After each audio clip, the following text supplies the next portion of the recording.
All right.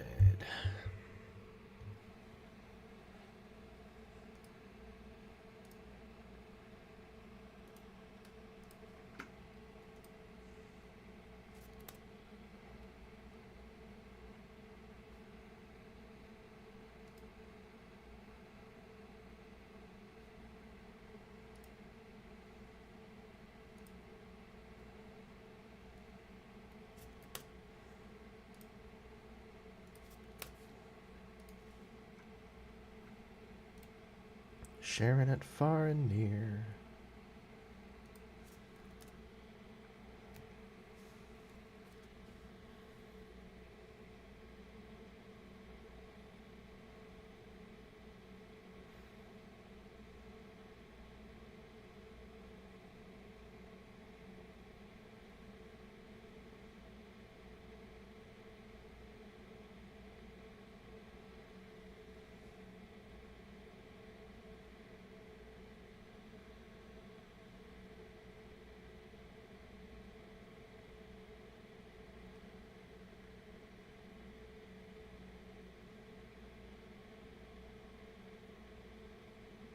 All right.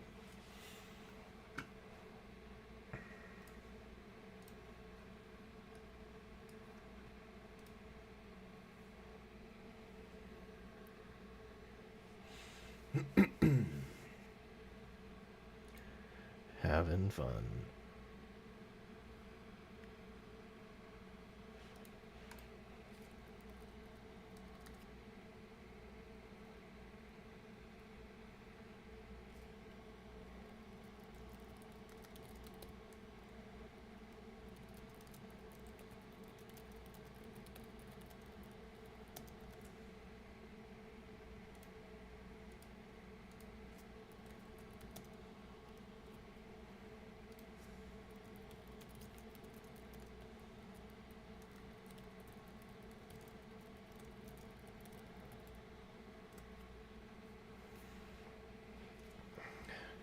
Give it some time, a couple minutes, as as always. I say as always. What the hell? I've done this once. I guess you could say I've done it twice if you count the test stream. So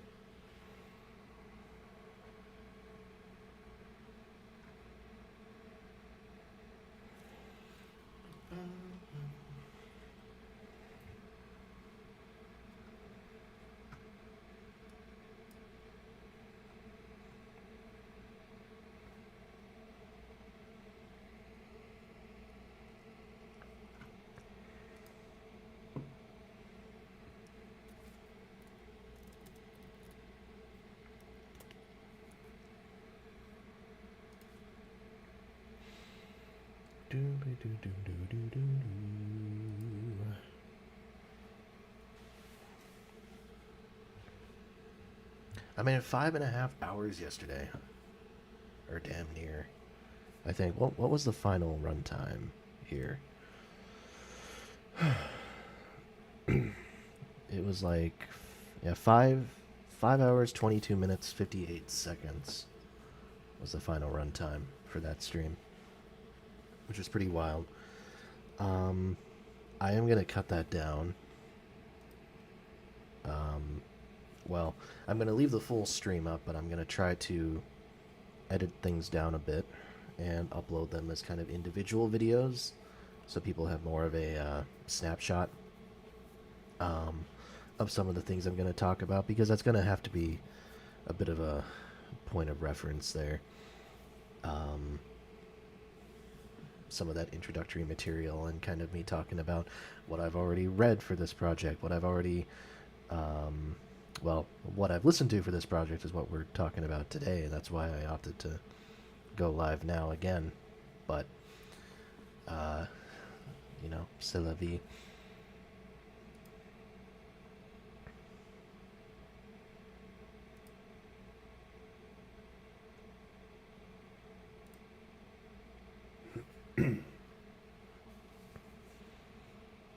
I don't think my voice is 100%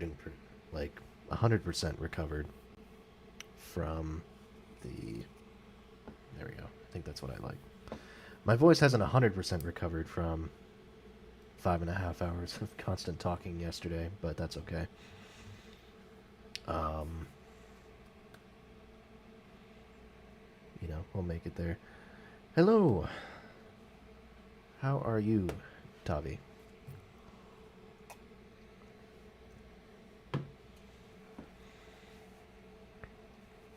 I have the chat properly loaded this time, so I should be able to not go 10 minutes without responding to people, because I had the little pop-up window minimized on my computer. That's why it didn't show up for a considerable while yesterday. So good.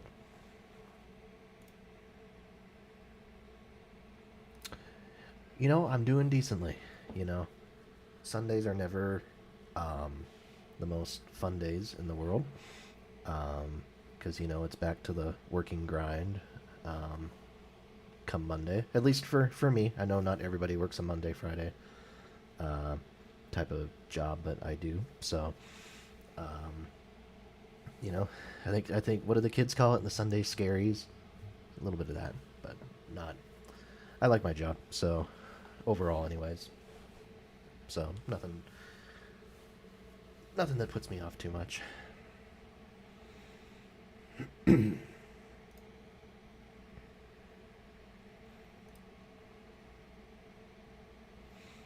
bum. All right.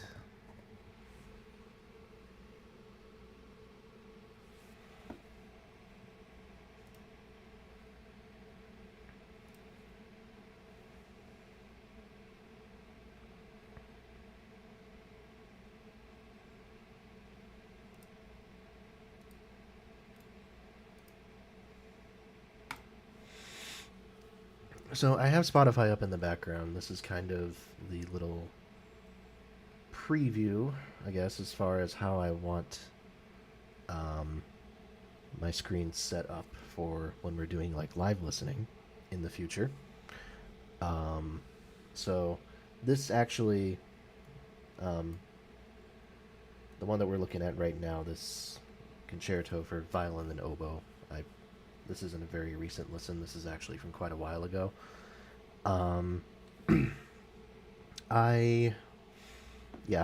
So not something I've been recently listening to, so I can't comment on it that intelligently. But Bach has been kind of the name of the game recently.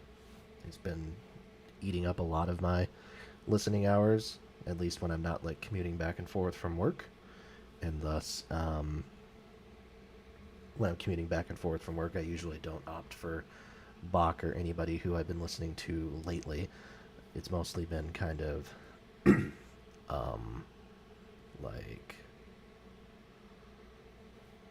like just stuff I'm more like comfortable with, stuff that I generally listen to for pleasure. That is the one disappointing thing of working a Monday through Friday job, working full time, just in general.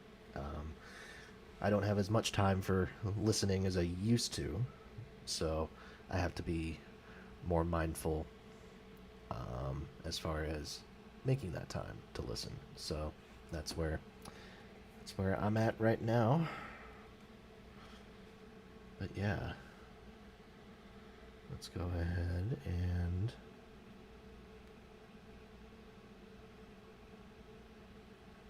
I'm just gonna go ahead and get into it, I think. So, yesterday, as I said, kind of my stance on ketchup. Oh, that's an interesting question. I am a fan. I think there's such a thing as going overboard with ketchup. That being said, it is my favorite hamburger-related condiment, in my opinion, and it is much better than mustard any day of the week. That is my opinion. Not my favorite hot dog related condiment. I can live with a hot dog without ketchup as long as it has some sort of sauce and then relish. Has to have relish. I'm not a huge fan of hot dogs to begin with, though, so only if, like, on the rare occasion I go to a baseball game. That's about the only time I'll ever eat a hot dog.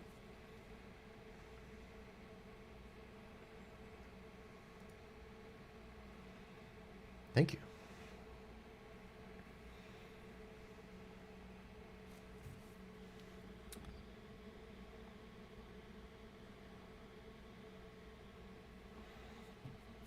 Yeah, and feel free to relay that to the folks on the Discord who are having that conversation. I can't do it myself because I got things to say, but yes, thank you for that tangent. That was entertaining. Okay. So yesterday, um, yeah, I was talking about the books that I'd been reading um, as kind of preparation for this project. So, um, again, reading them for pleasure too, but at the end of the day, it all kind of comes back to this project thing that I've been doing. And so I was talking about first the more general classical literature that I'd been reading to get to this point. Then I talked about the nonfiction books, um, the non contemporary ones that I'd been reading to get to that same point. And then I was talking about the music books, which are still sitting beside me here, that I've been reading to get to that point. And I'm going to try to splice all that apart and upload each of those sections kind of independently on YouTube as well. Um, so instead of it being like, it'll be like a part 1A where I talk about this section, or part 1B, etc., etc. So um, I'll be uploading those all separately, so people can go into those and watch them in more detail. Um, Today is when I want to dig into the music of it a little bit. Now, like I said yesterday, the most of the books, with some exceptions, I I actually bought after the fact, or I'd already owned, just so that I could have a copy of them on hand. I'm very sort of like I'm a bit like type A OCD about that. I really like being able to get my hands on things kind of instantaneously, having everything kind of available to me at any given point. So if I have the opportunity to buy a book rather than rent it, as long as it's for a reasonable price, which usually used books are, I go ahead and go down that route and buy it. And the same thing goes for music. So as of now, I've been doing this chronologically, like I've said. I'm actually behind chronologically, music-wise, compared to where I am as far as the reading goes. As far as the reading goes, I'm kind of in that like early 19th century period. I do use library. The public libraries around where I, excuse me, the public libraries around where I live are really solid. It's a whole metropolitan area. Um, so there's a bunch of libraries that are kind of interconnected, and you can um, go back and forth, and you can return books at one, pick them up at another, that sort of thing. So it's been a big help. It's been a big help so that I don't end up buying the books up front. Yeah, libraries are wonderful. Like, put all the funding into the libraries as much as we possibly can. They are treasures and should always be preserved. And actually, my goal is to kind of, in a way, cultivate my own like private library, something where, like, I don't think I'd ever make it available for the public to like borrow from, but maybe among close friends, and then hopefully, like, when I die at some point, hopefully many many years from now, I can donate all of this to a library in and of itself, because I actually do have some books and records and CDs that are pretty hard to come by. So I've already done pretty well there. But anyways, yeah. So I'm ahead of, yeah. As far as the reading goes, I'm kind of in that early 1800s period. Um, But for listening to music, I'm only around kind of 1740s, 1750s. Um, so around the time of Bach's death. There's still a few Bach pieces that I've yet to kind of revisit, re-listen to. That's the other key word. Most of this stuff is music I've heard before, but for classes and stuff like that, or other just casual listening. But um, I'm trying to revisit everything with a fresh set of ears, and with pretty much without exception, that has been to my benefit. I think it's made it a really enjoyable. I've appreciated certain composers a lot more. Um, so yeah, I'm gonna go ahead and jump right into it. Um, these are all. This is not a comprehensive list of everything that I've listened to, because there's not really a good way for me to do that without going into my Spotify play history. I actually have a last.fm for this Spotify account, so I could do that, but I think that will take a bit longer, and I might as well just, as much as I can, talk about the CDs that I've bought. I have about, I don't know, I would guess about 75 CDs, maybe even a little bit closer to 100 that are kind of lying all around me. So I'll be talking a little bit about each one of them. Um,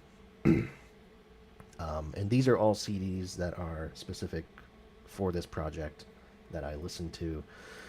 Um, a couple of them I don't think I have listened to yet, but they fit with the timeline, so I figured I'd want to talk about them. This first one actually is an example of that, so I will be getting into that. You can't see it, but there's a bunch of boxes that I have kind of in the corner of my room, and those contain every other CD that I own. In total, I own about 1,300, give or take.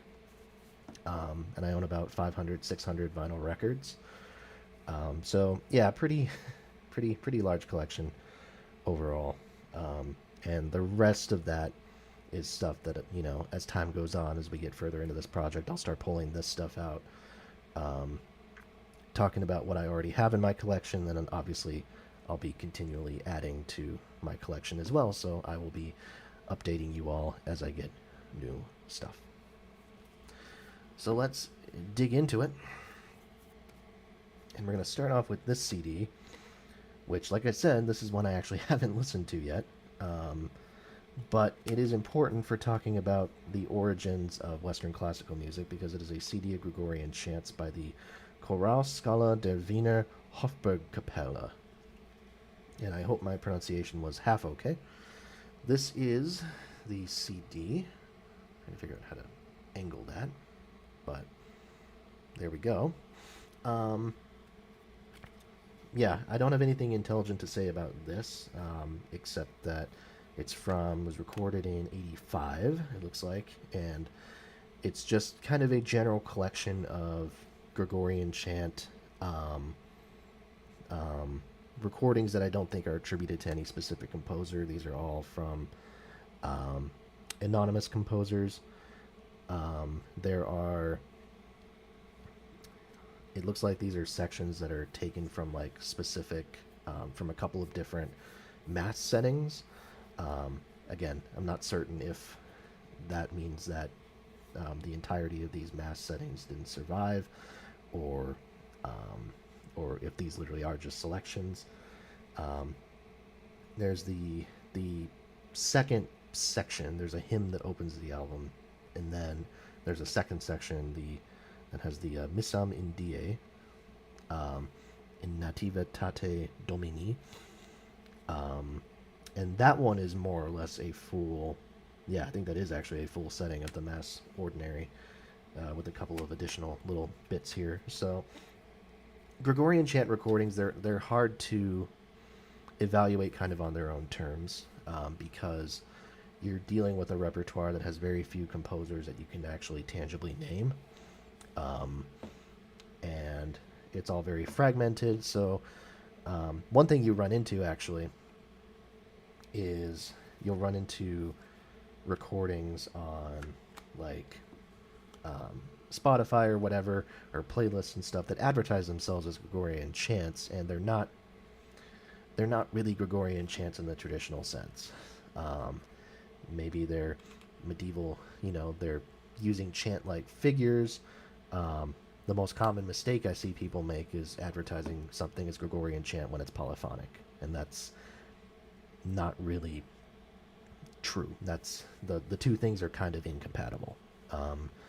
Gregorian chant, by definition, is monophonic. It is one single voice, one single line that we're taking into account here. So, but still, I think the amazing thing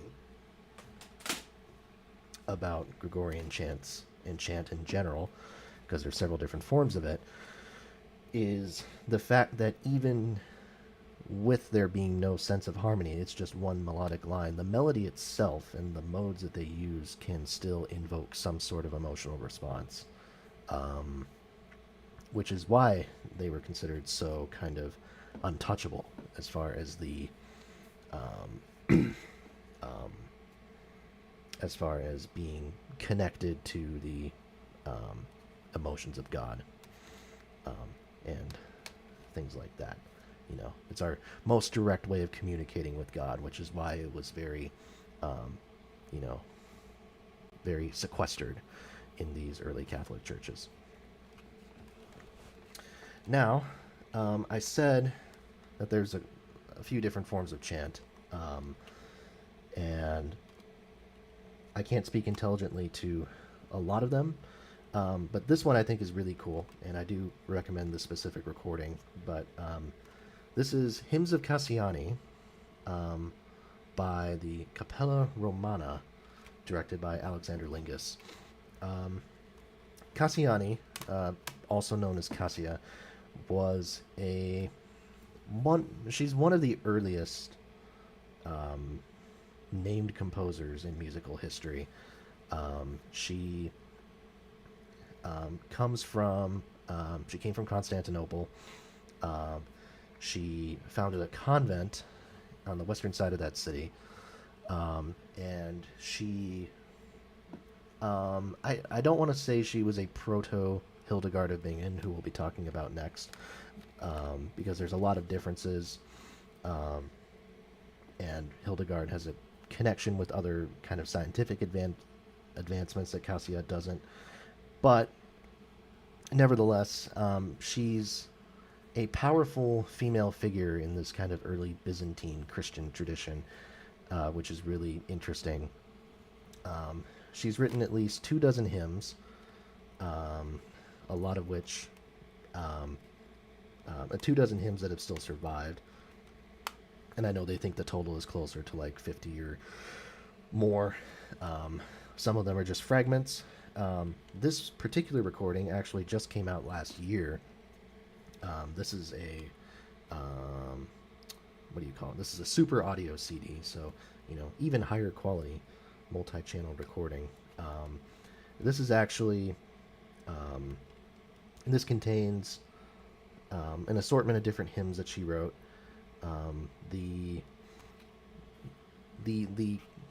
version or the recording that I pick out as kind of the standout, the one that is the most interesting to me, is the ending recording here. Lord, the woman fallen in many sins, it's really it's the text itself is powerful, and in this case we actually see, at least in this particular interpretation, because again we have to remember systems of writing down musical notation at this point were very wide and varied. At the time, Rome was really trying to crack down on it and standardize everything into one particular system of musical notation. But the Byzantine Empire, a little bit different. So we're not entirely certain of how these performances would have been arranged, but this particular recording is actually homophonic. So you have the main melody, and then you have a drone kind of, bass note going on at the same time. So Um, the recording itself sounds fantastic. Um, I know when I heard it, it was actually something that I would play when like going to bed sometimes because it's really relaxing. Um, and yeah, Kazuya is one of these. Um, I know I cite in my little kind of these little write ups that I've been doing. Um, I cite Kazuya as the um, first, arguably the first significant composer in the history of Western music. And I don't, that might be an exaggeration a little bit, but it's interesting that she's one of the earliest named composers during that time. I think that's really cool. So, would highly recommend. And like I said, this is an example of Byzantine chant and not Gregorian chant.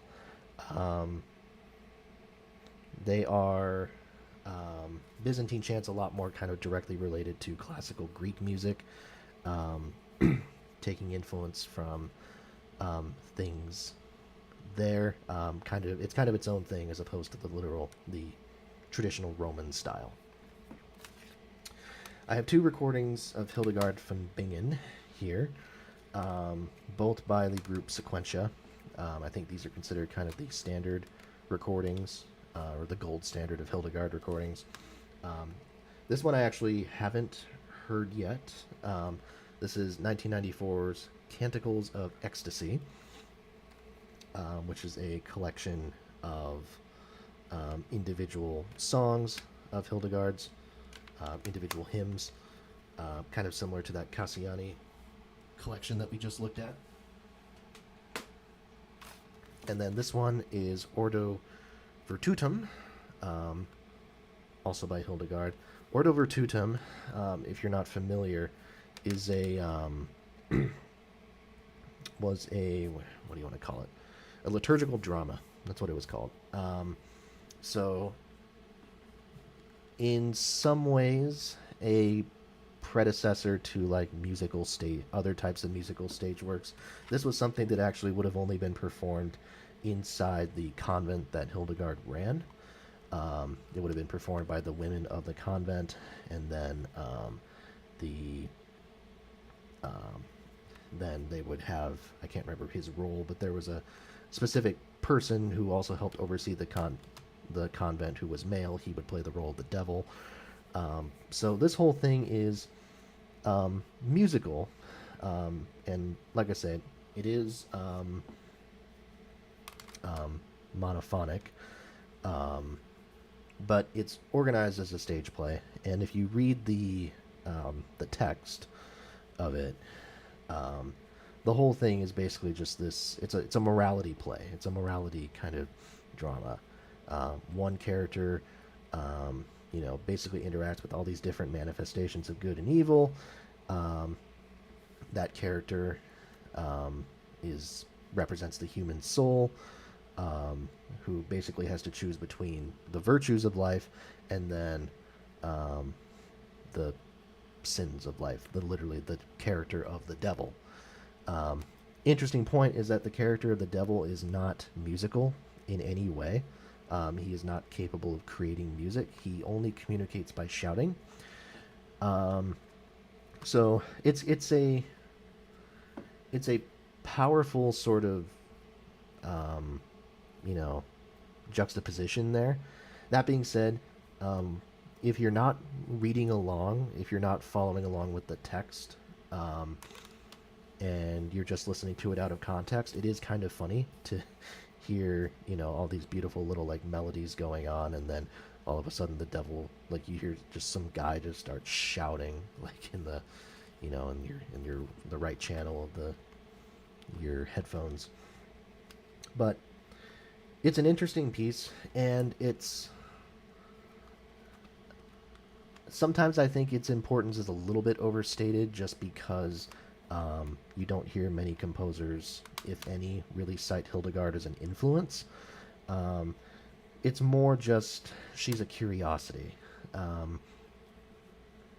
And there's a fascination behind the fact that, again, Hildegard was someone who was very prominent in European life. She was very well known to the Catholic Church. She was an avid writer, avid scientist, um, avid just observer in general, and she was very conscious of preserving her words and preserving what she had contributed. And generations after her were also very conscious of this. So Hildegard's name has survived in a way that others have not.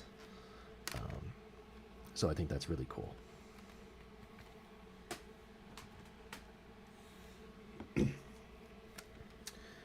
And now we get to some polyphony, finally. So we get to some actual harmony. And I think this is a fantastic release because it kind of shows the evolution of it a little bit. Um, the earliest polyphony that we can really put name to, or I should say, the earliest polyphony that was accepted by religious leaders, shall we say. Because before, you got to remember, polyphony was something that happened in a lot of it happened in a lot of secular music, a lot of vernacular music, and it was considered sort of a low form of art. So, people singing traditional, whatever traditional folk songs there might be in the streets or whatever, it was considered peasant music. It was considered unbecoming, unworthy of religious settings, and because, the people in the churches weren't preserving this type of stuff, it means that the monophony of these different styles of chant that was preserved, the polyphonic folk songs were not preserved. So we don't really have a good frame of reference of what polyphony sounded like before this period of time. This release is by Tonus Peregrinus. This is Sacred Music from Notre Dame Cathedral. This specifically highlights the two composers, Leonin and Periton. Now, Notre Dame was very... its construction was a huge, huge deal in European history, in the history of architecture and art, and just everything else you can imagine. And when religious services started there, the grandeur of this church meant that the people who were writing music at the time felt inspired to kind of approach that grandeur, really. Now,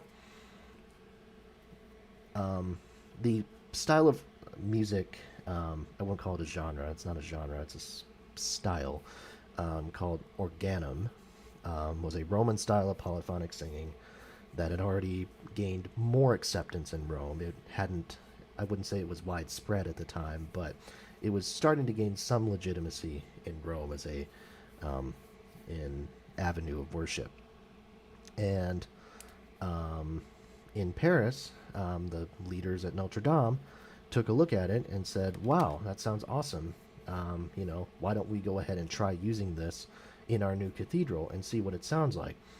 And the answer was it became insanely popular, absurdly popular. And the two composers who were credited for leading this charge were Leonin and Periton. We don't know really anything about either one, except that Leonin wrote a book, or compiled a book of organi, called the Magnus Liber, and some of this was probably written by him, some of it wasn't. Leonin continued the Roman style and wrote it for only two voices. So I'm going back to the kind of the homophony of that Cassiani piece that we talked about. You have one voice singing the chant lyrics in a droning style that doesn't move very much, and then the second voice is singing the lyrics but in a very melismatic way. Florid is the adjective that we used a lot in music history classes. And so Leonin popularized that, and legitimized the form in France. Periton took this form and added more complexity to it. He added a third a third voice and a fourth voice to the proceedings. So what was originally just two-part harmony became three-part or even four-part harmony. The result is you would still have one part generally singing in a drone, but then the other two or three parts would bounce off each other in a style that was called discant. And the result is these really the highlight of this whole collection here is the Periton arrangement of Viderunt Omnes, in my opinion, and that's if you're looking for just a microcosm of the differences between their two styles, listen to Leonin's Viderunt Omnes, which is very nice, and then you listen to Periton's Viderunt Omnes, and it's a next level as far as complexity goes. So, really great stuff. Again, we don't know too much about either one of these composers, but this is a great arrangement and really kind of sets up the changes that they made to the genre really well.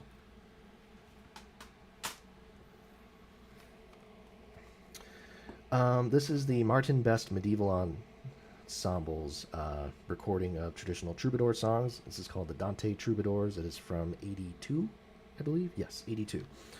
I talked about the troubadours a bit yesterday when I was talking about music books.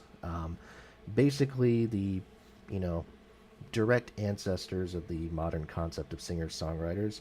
Not quite buskers in the traditional sense, because these people were often involved. They were often employed by royal courts and things like that, and they would, rather than jumping from town to town as kind of these, traveling singers, they would go from place to place, but they would, be accompanying their royal benefactor, essentially. There's quite a few troubadours. We really don't know much of anything about any of them because, they had, unfortunately, sort of an equivalent role to the, the court jester as far as legitimacy goes. And a lot of these works were either not written down or were written down but were not attributed. That being said, we do know some names, and we do have some melodies that have survived. I think the best troubadour song that I have heard from this collection and then from other ones that I've listened to is, without a doubt, Bernard de Ventadorn, kind of the most famous of all the troubadours. Canve la Lausita Mover. It is the 8th track on this CD. There's a wide variety of different interpretations that you'll find on Spotify and other records and things like that. The one on this CD, to me, based off of everything I've read, is the perhaps the truest to how it was originally performed. There's no lute on here, or no stringed instrument, and there's a pretty likely chance that the singer would have accompanied himself on a stringed instrument. But it's just the voice singing the melody, and the melody, in my humble opinion, it speaks for itself. It is stunning. So, great stuff here. I would say, though, of all the pieces that I listened to for this, Canve la Lausita Mover was the first piece I listened to that actually, evoked some sort of emotional reaction out of me. It's always been a particular favorite of mine. I should say also, there's not really anything as far as ancient music goes. That's just because it's hard. There's really no agreed upon interpretations for ancient music that we know of, or hardly any. And so rather than go around and listen to a bunch of wildly different interpretations, I've chosen to read about them, and kind of draw my own conclusions there, because I also don't want to be too tied down to specific recordings when talking about these pieces. So, you'll see I'm probably only going to be mentioning the specific, details about this specific version kind of in passing when I need to.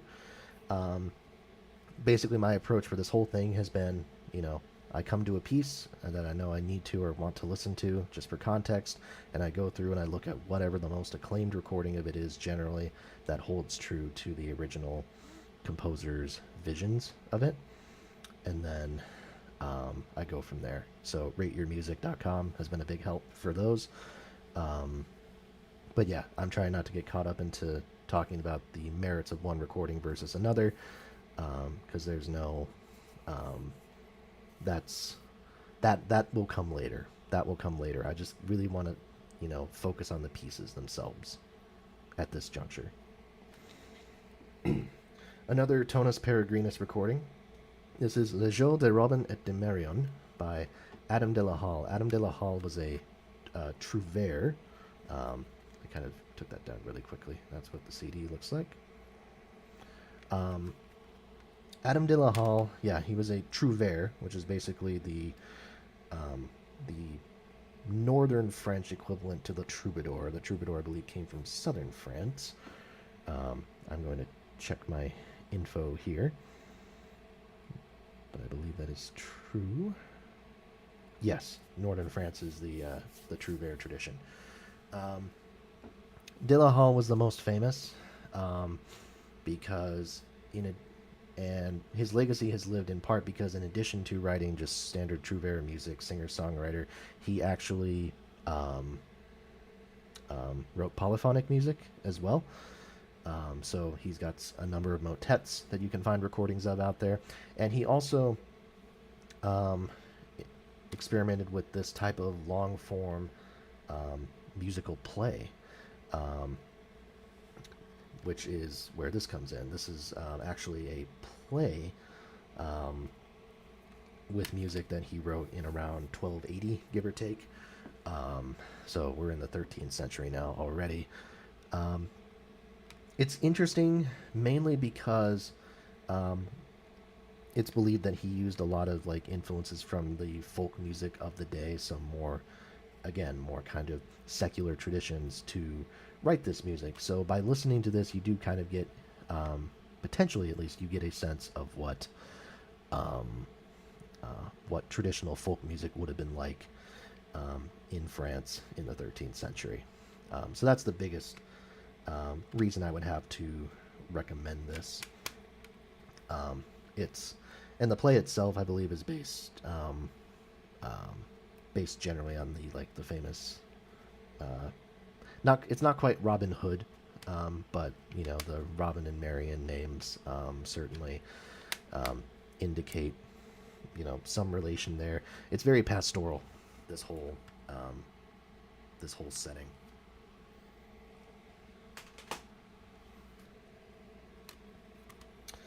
The Oxford Camaradas recording of Guillaume de Machaut, La Messe de Notre Dame, also includes songs from Les Voix Dites,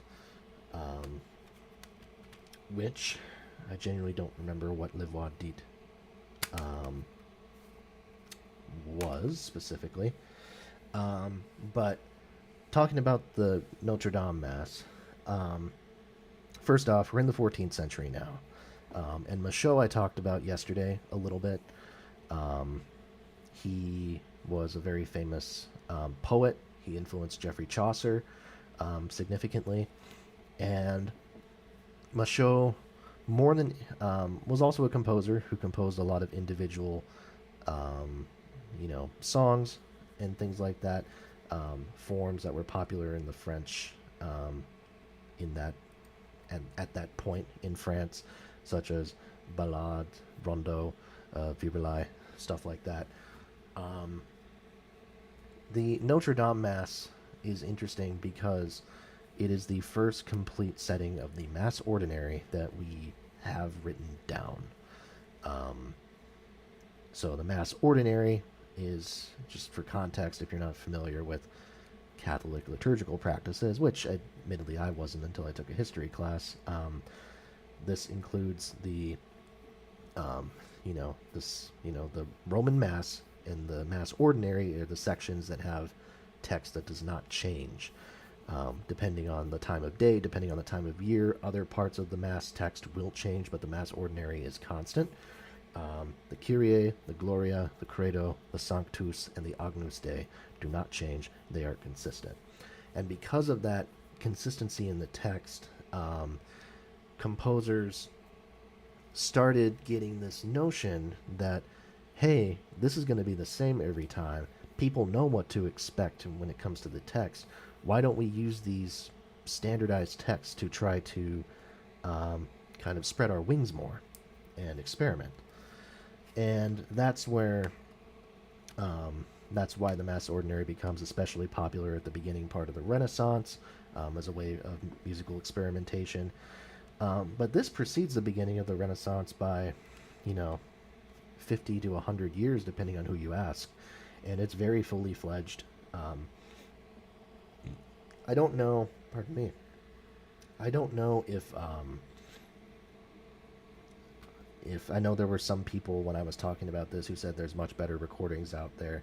Again, I've dipped into other ones. This one seems to be the most just kind of straight laced by the books. Sounds just like how it would be recorded or how it would be performed in Notre Dame back then. And one thing to note as well, this is very similar to Hildegard when we were talking about her earlier, is Machaut was very conscious of preserving his legacy and preserving his stuff in writing. So it's not necessarily that Machaut was the greatest composer of the age, although maybe in fact he was. It was just he wrote his stuff down and attributed things to himself in a way that a lot of other people did not. Worth noting as well that Machaut, this style that Machaut is kind of considered a part of, is known as the Ars Nova. So the section of so when we were talking about the early Notre Dame style, people referred to that as the Ars Antiqua after a while because composers at the time started to progress things more and more, and that style of Leonin and Periton got a little bit outdated, and so it was referred to as the Ars Antiqua. This became the Ars Nova. Yes, much more about Sibelius to come. Not in this video. I'm not even close to there with him yet, but certainly much more about Sibelius to come. And then this is just a collection of Machaut's songs. Again, there we go. The Mirror of Narcissus by Gothic Voices. This is, just a collection of different, songs that Machaut wrote over the years. So ballades, virelays, rondeaux. Also a couple of motets on here. My personal, the standout that I pick from this is Douce Dame Jolie. A great little, beautiful little song with a really pretty melody. The Orlando Consorts recording of Philippe de Vitry and the Ars Nova. So, Philippe de Vitry is considered sort of the predominant figure of the Ars Nova. Very prolific motet writer. All the pieces on here are motets. De Vitry's part of de Vitry's evolution and his rise to prominence were because of his experimentations with rhythms. So rhythmic discussion, like the evolution of how we perceive rhythm and how rhythm was represented in musical notation, is a very ongoing, complex thing that I'm not going to get into too much right now. But let's just say that at this point, de Vitry is making use of these ideas of mensural rhythmic divisions, where notes were being divided into smaller and smaller pieces. Um, and in this case, Dmitri's motets actually make use of this idea um, of having different vocal lines that sort of, um, you know, they're very fluid in how they're structured while making use of repeated rhythmic motives as well as pitch motives. Um, these are they're similar to styles that you see actually in music, in like Hindustani music, for instance. We would call these isorhythms. So these motets, a number of these motets, are examples of what we would call isorhythmic motets. Um, and they became a calling card of the Ars Nova movement. So I think some of those Machaut motets actually are isorhythmic as well.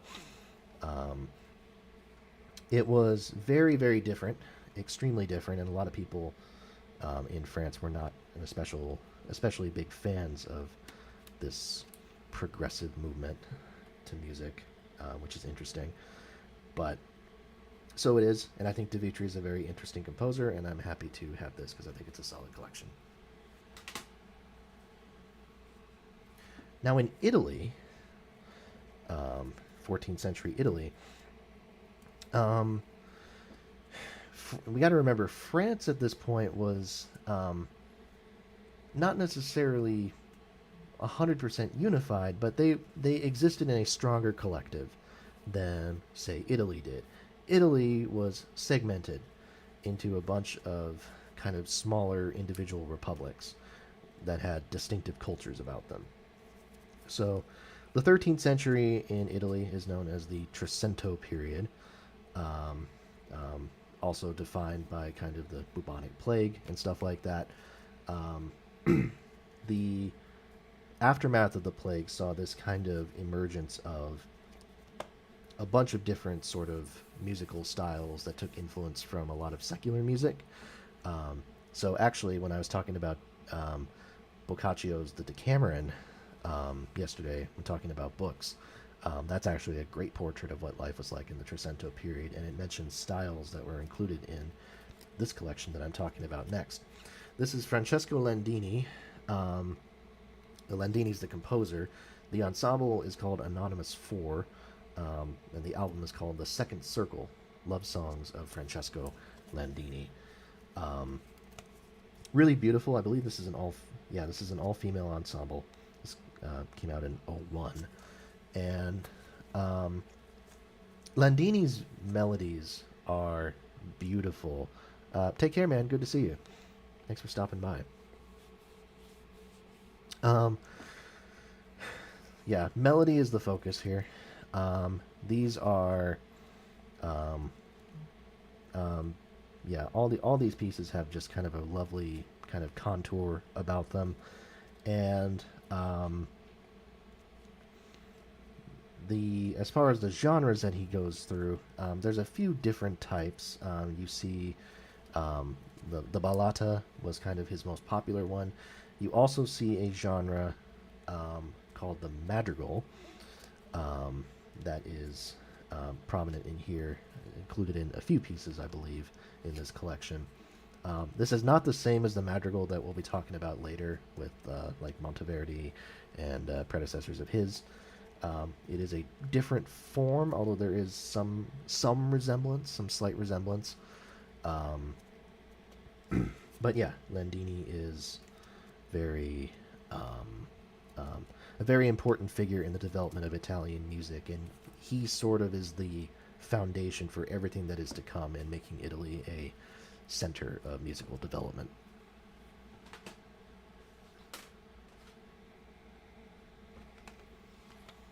Um, this is this is actually something I haven't listened to yet. It is a Guillaume Dufay Mass for Saint Anthony of Padua. The ensemble here is Pomerium. Alexander Blackley is the director. Um, I haven't heard it. I can't comment on it intelligently. It is just, yeah, it is a complete mass that dates from, I think I figured it dated from like the 1440s or something like that when I was looking it up. Um, So more about Dufay to come. I'll put a pin in that, but this is something that I do own, that I will listen to at some point. All right. So now we're entering the 15th century, and we're entering the early part of what could be kind of construed as the Renaissance. This is Tonus Peregrinus's recording of John Dunstable, Sweet Harmony, Masses, and Motets. John Dunstable, there might be some debate as far as whether or not he's a true Renaissance composer or whether he's kind of the direct predecessor to the Renaissance. But um, if nothing else, Dunstable is he was among the first to really step away from what Notre Dame was doing at the time and really explore different areas of polyphony. Um, he and because Dunstable is an English name, Dunstable was an Englishman, um, and part of what sort of distinguished his music was this idea of um, using dissonant intervals, um, or so-called dissonant intervals. At the time, they were considered dissonant. Um, Dunstable, because English polyphony was a tradition all like kind of sequestered on its own, as England was. So it developed very separately from what France was going through at the time, and the result is that what Dunstable is providing here is a very fully fledged sounding style, but it is different. And again, I bring back this idea of dissonances. The intervals specifically that I'm talking about here are thirds and sixths. I don't know why I'm counting those off on my hands, but thirds and sixths at the time were considered dissonant intervals. The only acceptable ones, the ones that were considered consonant, were octaves, fourths, and fifths. Those were considered perfect, if you will. Dunstable starts adding these thirds and sixths, and as a result, we start getting these ideas of triadic sonorities, which was, not something you hear a ton of. If you were to hear triads in like the music of Rome or the music of Notre Dame, for instance, it's passing. It's in passing. That's the whole point. And in like cadences at like the ends of songs or at the ends of phrases and stuff like that, forget it. You're not going to get a triad in there. And Dunstable starts working them into his works, and it's really interesting stuff. Highlight here is the motet that starts it off, Quam Pulchra S, easily Dunstable's most famous piece. It is, it's beautiful. And Dunstable's style was so unique that in his lifetime he was regarded as kind of the forefather of what was called the Continence Anglois, or the English countenance, the English style.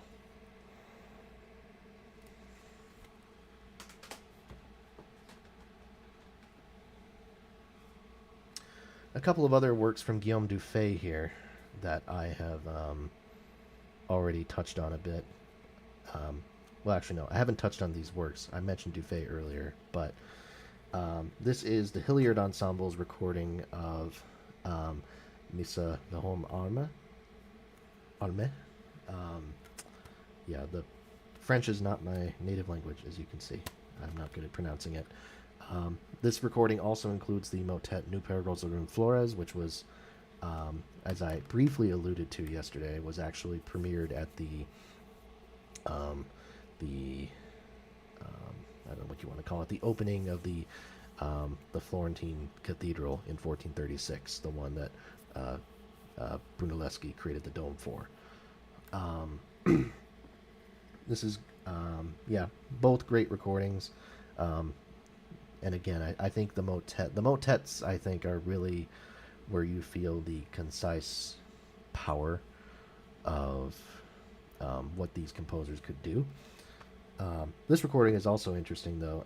The early music consort of London's recording of Dufay's Misa Selef Selefase ai Payo, um, um, which I believe translates to um, the one with the pale face, if I remember correctly. Um, so this early music consort recording is interesting because it plays the chanson, the tune that the mass melody was based off of. So, stepping back, how it worked, as far as um, how masses were organized, kind of in the Renaissance, is oftentimes um, the composer would take the melody from another song, another piece of music, either something they'd written, um, which is the case with Dufay, or something that someone else wrote. So, in this case, for C'est la face I pale, C'est la face I pale. Um, in this case, this was a song that Dufay had written himself. In this case, the La Homme Armée tune was something that Dufay did not write. Um, I believe Binchois may have written that one. I can't quite remember off the top of my head. But so we have these baseline melodies that are based off of other songs, but still hold the same religious text, and that kind of gave these composers the wiggle room to experiment with different things. Um, Dufay is interesting because I don't think he is the most revelatory composer in and of himself, but he exemplified um, the early Renaissance style. Um, he took kind of Ars Nova ideas and pushed them to their highest and most beautiful forms. A lot of Dufay's music, I think, is really, like I said, really beautiful stuff. Um, so you see, and you see also in pieces like Nupe Rosalind Flores the influence of people like Dunstable coming in. The piece ends on a actual like minor triad, on a very kind of sorrowful note. And considering that this piece was utilized, as part of a very important kind of dedication ceremony, it shows these changing ideas as far as what was acceptable in in worship situations, in these different locales. So, Dufay, very interesting, and both of these recordings are quite excellent.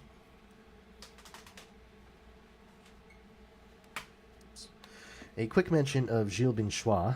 Um, this is actually a 2 CD recording from the Ensemble Gilles Binchois. This is these are two separate albums, actually.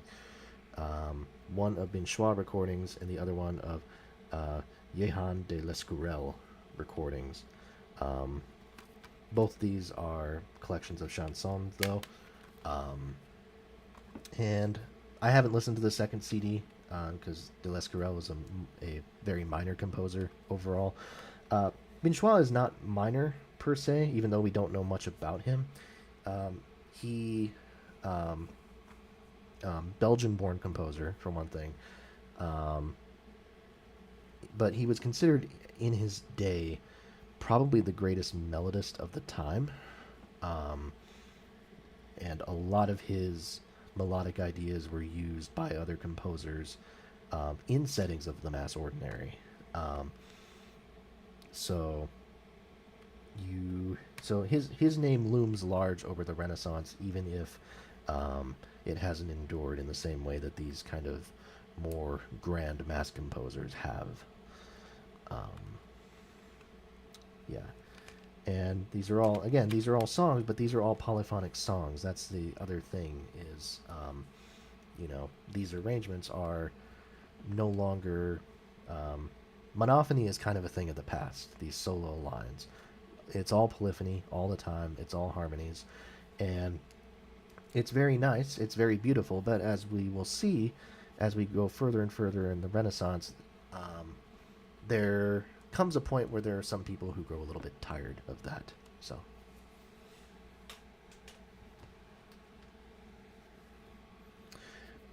Johannes Ockeghem,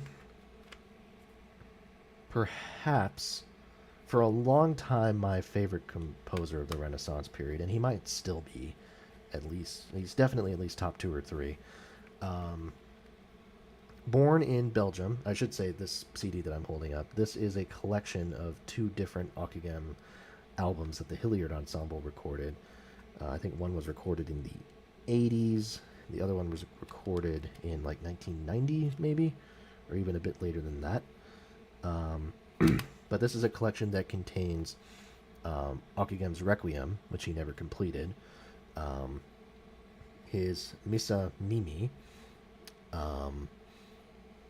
also known as the Missa Quartitoni, and then his Missa Prolationum, which is probably his most famous piece. It's an example of a prolation mass, which is something where the same melody is passed back and forth between different voices, as you would see in like a canon, for instance, and is then performed at different speeds, different paces, depending on each voice. So the result is, again, this melody that's getting passed around, performed at different speeds, and somehow it all works out. It is it's an extreme example of how complex composers were starting to get towards the end of the 15th century, which is about where we're at now. And it's really cool. It's really, and you can feel the complexity when you're listening to it, which I think is the most impressive thing. Ockeghem is about as close to Prague, if you will, that we get to in this day and age here. Great stuff. And Ockeghem, again, we know nothing about him really as a person, and a lot of his repertoire has sort of disappeared over the years, but a lot of his masses have survived, and these masses, not even just the prolation mass here, but his other stuff, has developed a reputation for being among the most kind of boundary pushing that you would see in this part of the Renaissance, or even the Renaissance in general. So a fantastic collection and a fantastic set of recordings here.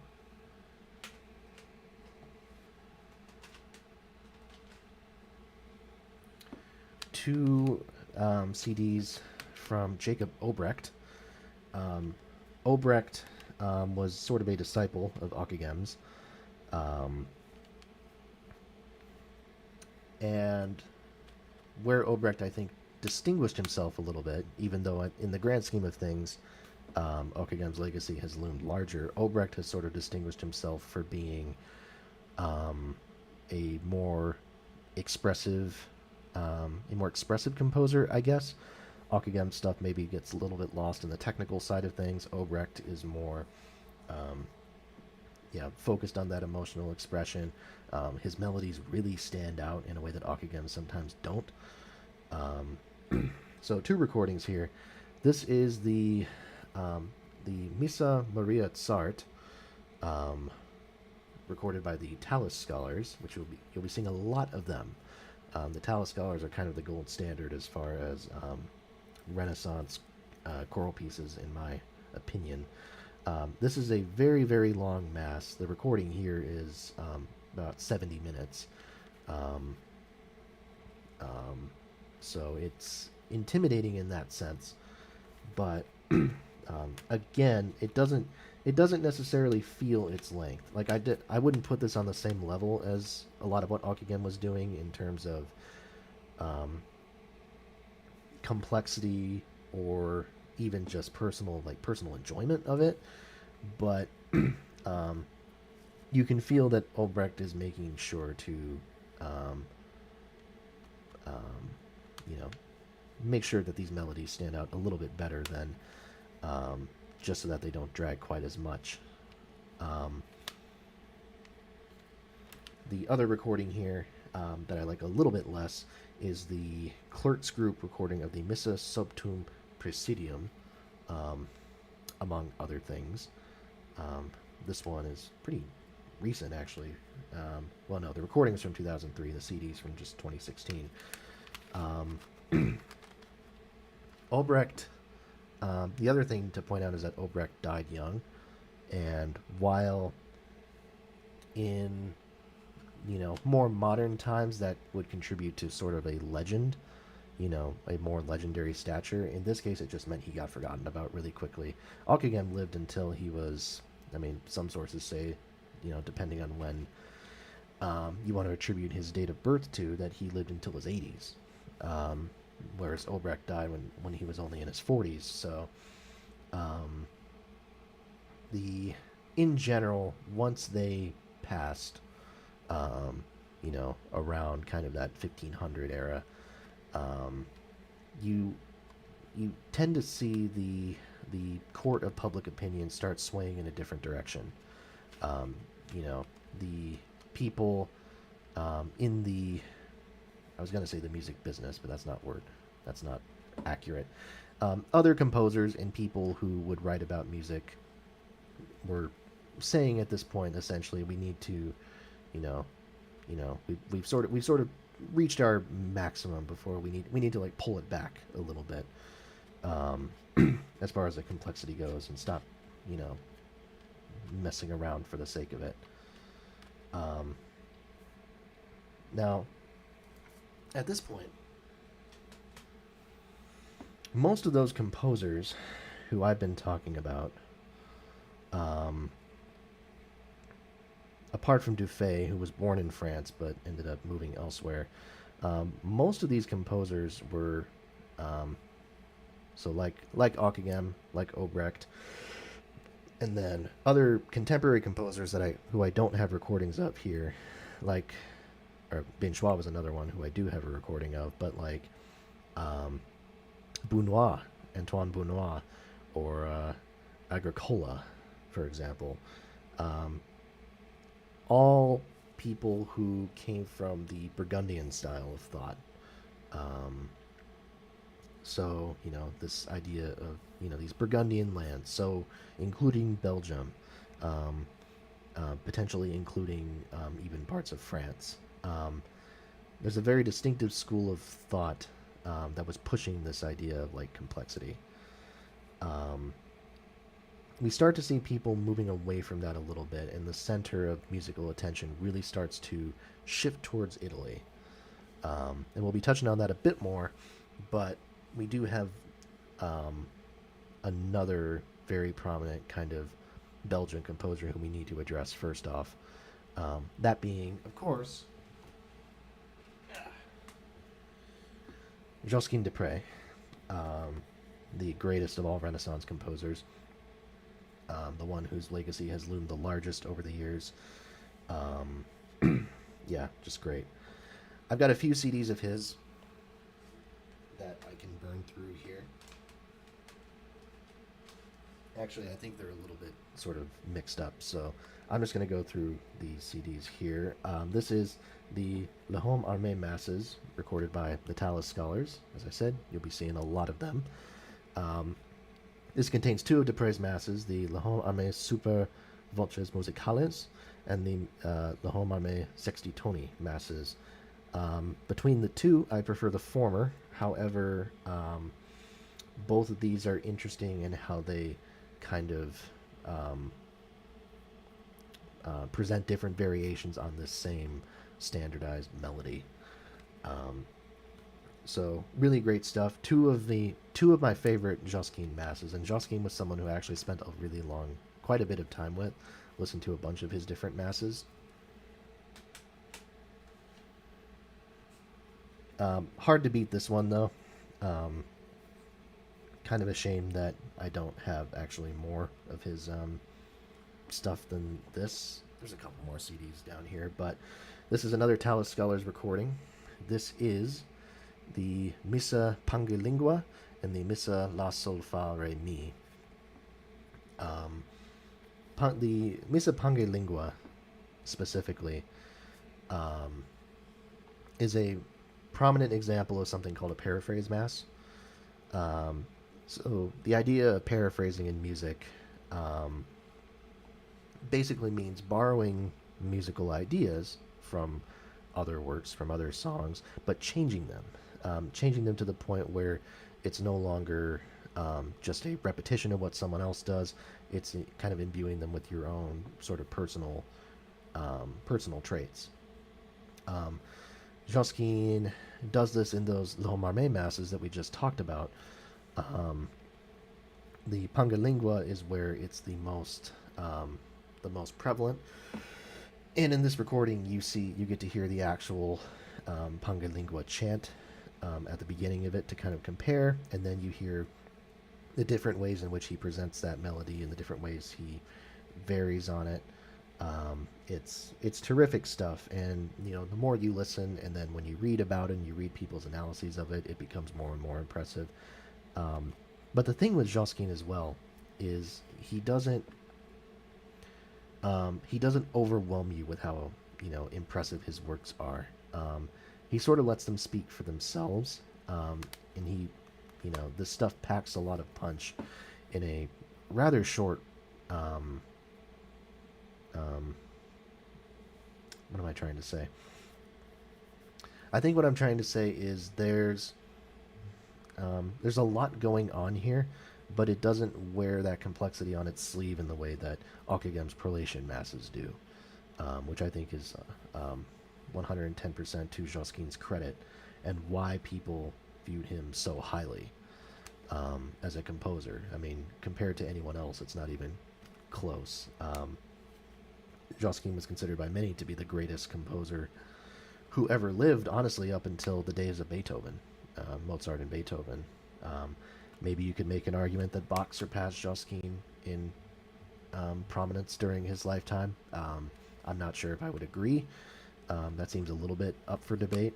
But yeah, I think until Beethoven, I don't think there was someone who was as universally well regarded as Josquin was in his day.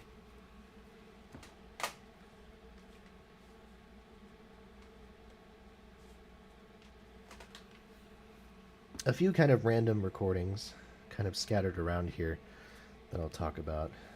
This is Antoine Brumel, the Missa et Ecce Terre Motus,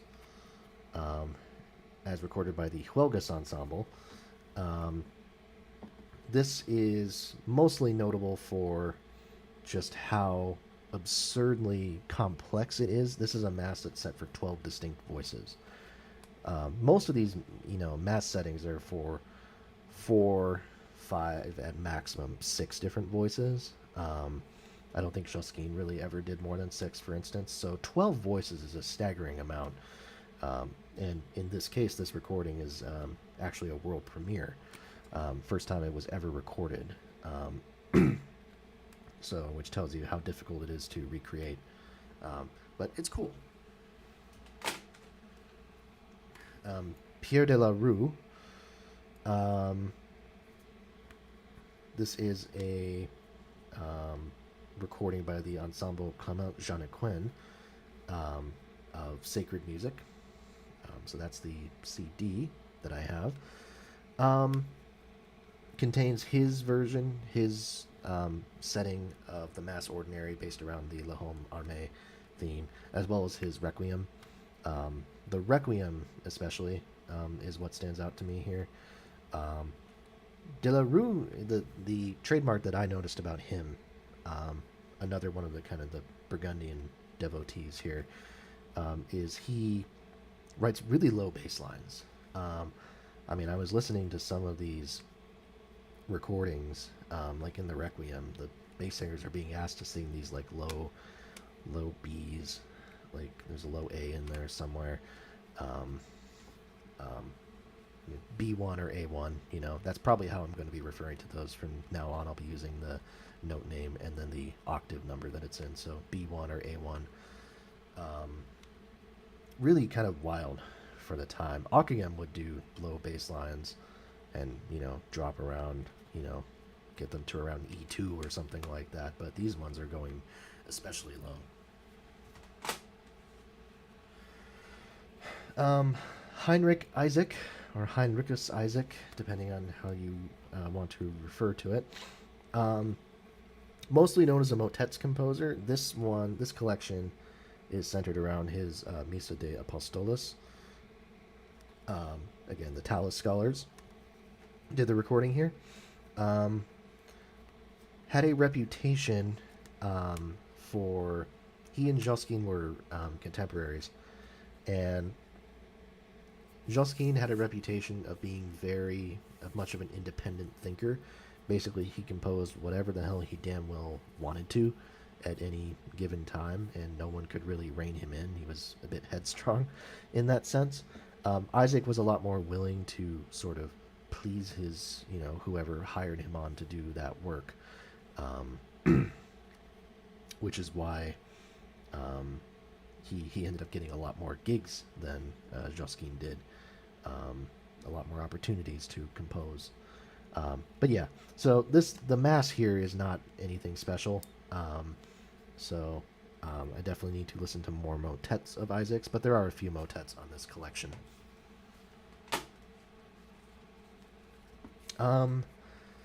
I like this one a decent bit.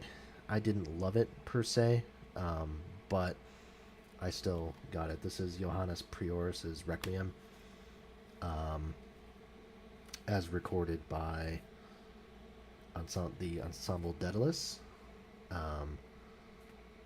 Actually, yeah, kind of a little bit of a difficult CD to find. A couple of these I had to kind of go out of my way to purchase, but yeah, Prioris's Requiem, which is decent, is a decent Requiem, and then his Missa alle Regrets. Don't have that much to say about this one. Yet another Tallis Scholars recording, and again, we'll keep going on here.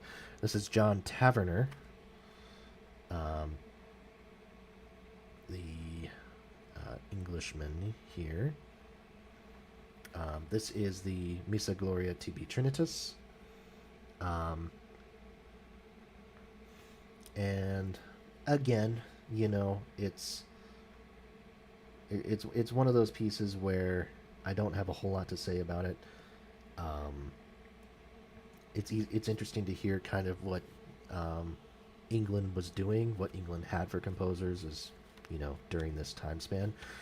Because the period between Dunstable and then the people who would come later during kind of the Elizabethan era of England, it's a little bit of a dead zone as far as English composers go. So Taverner is a welcome change of pace here.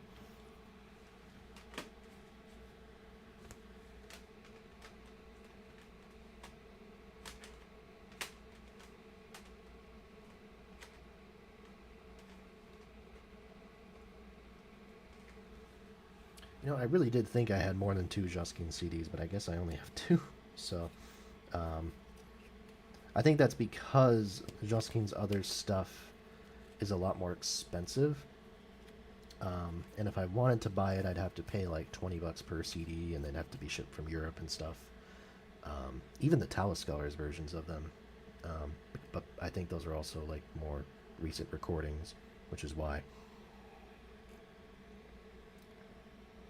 This one, though, this is a random composer. Again, another one who doesn't really... He's a bit of a footnote in general. But I happen to really love this piece a lot, so I wanted to make sure I got this recording. This is Jean Ricafort, the Huelgas Ensemble, again, with this recording. This is the Requiem in Memoriam of Josquin de Puy. I think this is beautiful. Absolutely gorgeous piece. And...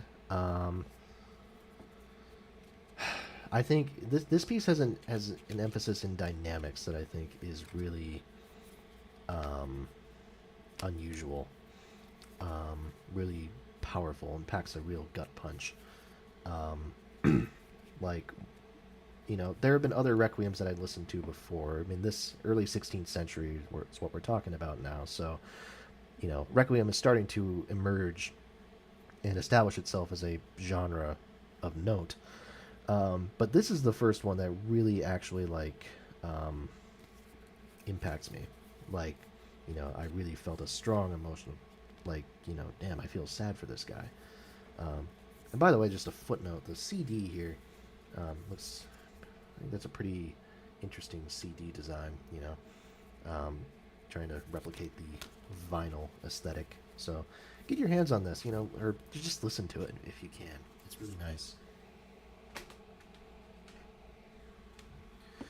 Another composer where I think there's better ways I could represent him. This is the Oxford Camaradas recording of Adrian Willert's Missa Christus Resurgens.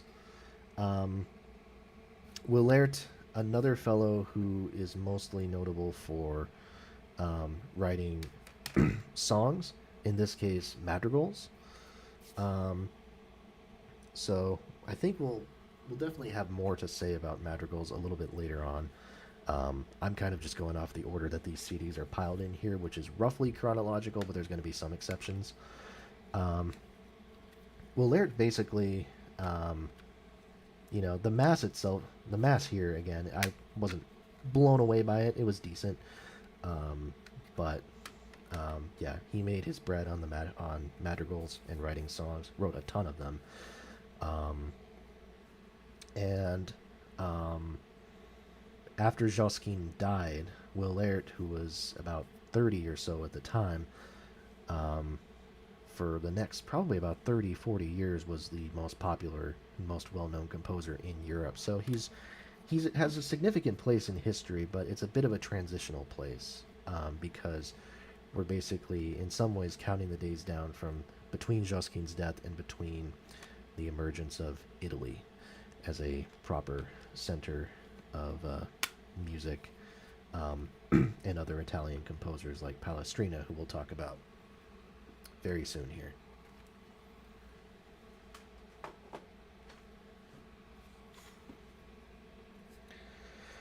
Cristobal de Morales, probably the first Spanish composer of any notoriety.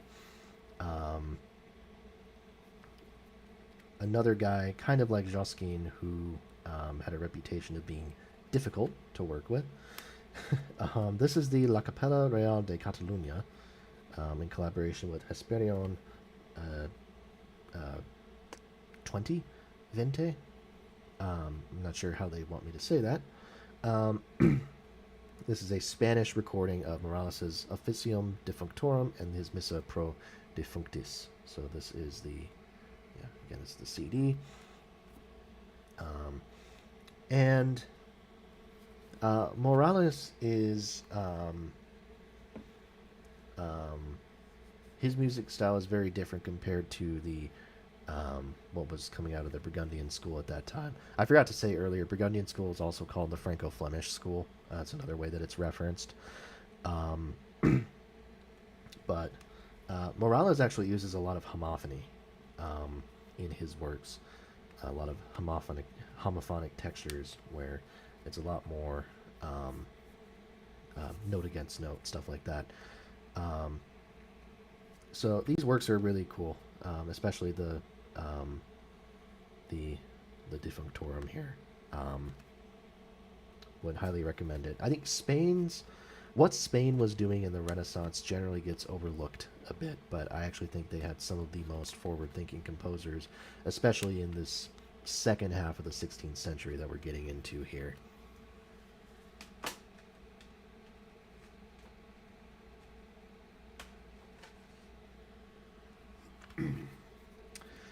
Okay, Thomas Tallis. Um, we're getting into England again. So this is the Lamentations of Jeremiah, as recorded by the Hilliard Ensemble. CD's a bit cracked there, or the case is, unfortunately. But the Lamentations of Jeremiah is a powerful piece, and Tallis in general. So Tallis and William Byrd represent the Elizabethan era of England. They were the two kind of court, royally sanctioned, royally authorized composers, if you will, of that time period. And between the two, Byrd is the one whose legacy has endured the best. I mean, I say that, and there's literally an ensemble called the Tallis Scholars, so that's not 100% true. But for the most part, you'll see Byrd get more attention, um, in writings, in textbooks, in essays, and stuff like that. And I think, um, um, I, I, I personally prefer Tallis. I'm gonna be perfectly honest here. Um, I think Tallis, in a lot of ways, was a very conflicted composer. You got to remember, this is in the dead in the middle of the Reformation, the Protestant Reformation. England is sort of leading the charge here by saying, we're establishing our own church, separate from the Catholic Church. Thomas Tallis was a devout Catholic, and so he's dealing with this kind of. He's trying to reconcile the fact that he's being paid by this institution that doesn't support his religious beliefs. Um, and on top of that, um, Tallis really started pushing towards this different idea of text painting. So text painting, setting words to music. Um, Tallis was very much focusing on having the text be set syllabically rather than the more kind of florid melismatic style that you would see in France and Italy. Um, this was so that the text could be understood by listeners more. And this plays to the strength of Tallis's music and Byrd's music after the fact. Byrd's music falls under the same category. Um, I think it's helped that stuff age really well. And it's part of why Tallis and Byrd's music, if you have ever performed music in the choral tradition, English music written in the English language, that's choral music. Tallis and Byrd are oftentimes going to be the very first people you start with. You're probably not going to perform a lot of Dunstable, but you'll most likely run into Tallis and Byrd at some point. So it's helped that stuff age really well. Um, Now, of course, I did say that, Tallis was pioneering this syllabic style. That wasn't necessarily by choice. That was because that was actually a royal decree, I believe it was from Elizabeth.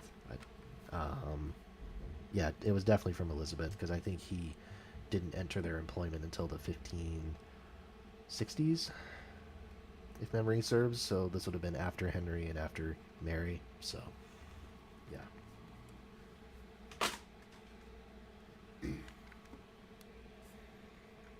Cipriano de Rore.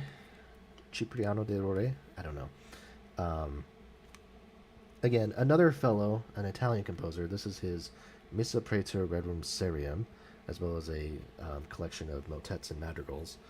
Um, um, Cipriano, again, a very, did write masses, but mostly known for his secular works and his madrigals. Um, Cipriano was especially important in normalizing more kind of complex settings. Most madrigals at the time were 3 to 4 voices. In this case, de Rore was using 5 voice settings.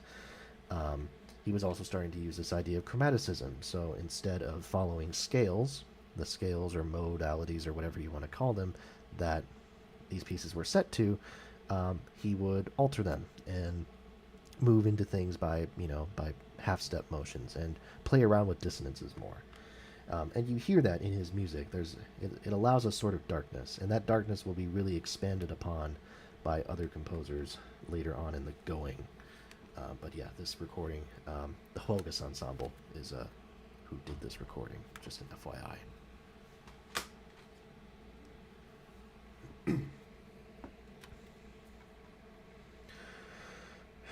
This fellow goes by a bunch of different names. Roland de Lassus, Orlandus Lassus, Orlando de Lassus. This is the recording of the Missa Osculator Me by the Tallis Scholars. Again, definitely I would say the most prolific composer of the whole Renaissance, and the one who kind of wore the most different hats. He he was another composer who placed a very heavy emphasis on chromaticism and experimentation. he did. There's going to be several different Lassus recordings floating around here in this collection, um, and I think the best thing that I can say about him, because he did everything. He did motets, he did madrigals, he did masses, he did um, other sort of sacred works, other sorts of secular works. He dipped his toes in everything, and um, it's interesting that his legacy has not aged as well as someone like Palestrinas, who I have coming up next, who was a lot more one-dimensional of a composer and also represented a style that was going to become very out of vogue very quickly. So Lassus, I think, is due for a popular sort of reappraisal over time, because this fellow was very versatile in a way that very few other composers were in his day and even after the fact.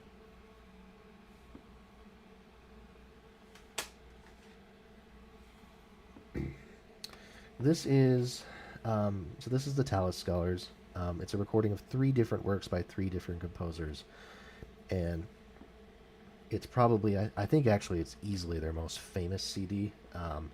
This is it's titled just Allegri, Palestrina, and Mundi, from 1980. It's this this collection of Allegri's Miserere, Mundi's Vox Patris Celestis, and Palestrina's Missa Papae Marcelli. The Mundi piece is fine, but it's clearly the least interesting piece here. The Allegri was notable mostly for being a, what you want to call it. It was a piece that was Gregorio Allegri was his name. I was trying to think of the name. The work was performed at only one location at only one time of the year. It was performed at the Sistine Chapel during the services in accordance with Holy Week. It developed a very mystical sort of stature, and the actual transcription of it wasn't released to the public for centuries, although supposedly it's a work that Mozart transcribed by ear at a at a really young age.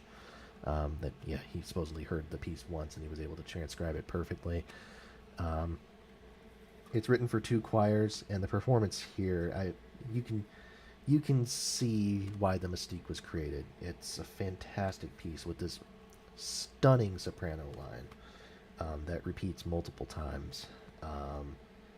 Peaks at the C6 soprano high C, and it's a beautiful, stunning piece, and might be the highlight on here. But the Palestrina piece, the Missa Papae Marcelli, makes a damn good case for it.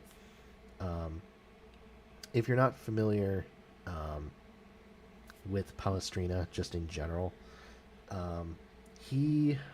Palestrina was Italy's greatest export of the 16th century, and what he was very,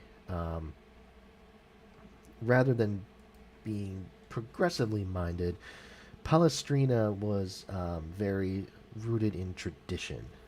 So he very much was a believer in the style that the Catholic Church was producing at this time, and rather than experiment with madrigals, which he never did, he focused on writing traditional secular or sacred music, like masses and so forth, and making them as high quality as he possibly could. The Missa Papae Marcelli, or the Pope Marcellus Mass, is one of the most famous Renaissance works just in general. It's supposedly, and the story was that it was written specifically to prove to people, prove to religious leaders during the Counter-Reformation that polyphony was something that could still be salvaged, because in the kind of scrum, in the kind of infighting that was happening during this time. There was supposedly serious talk about actually banning polyphonic practices in the Catholic Church, and the story goes that Palestrina composed the Pope Marcellus Mass as a way to respond to that. It's not believed to be precisely true,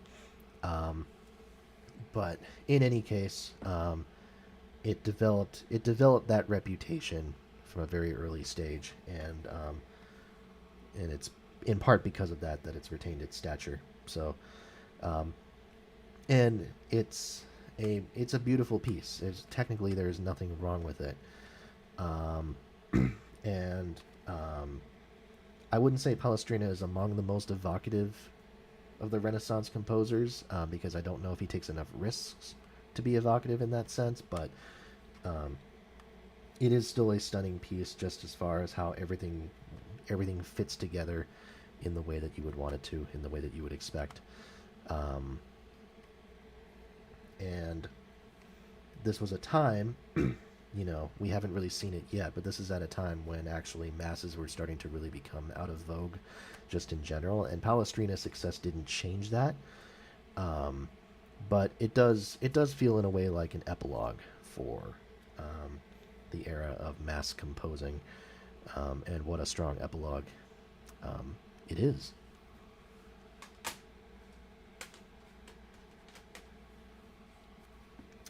Thomas Tallis again, the complete English anthems from the Tallis Scholars.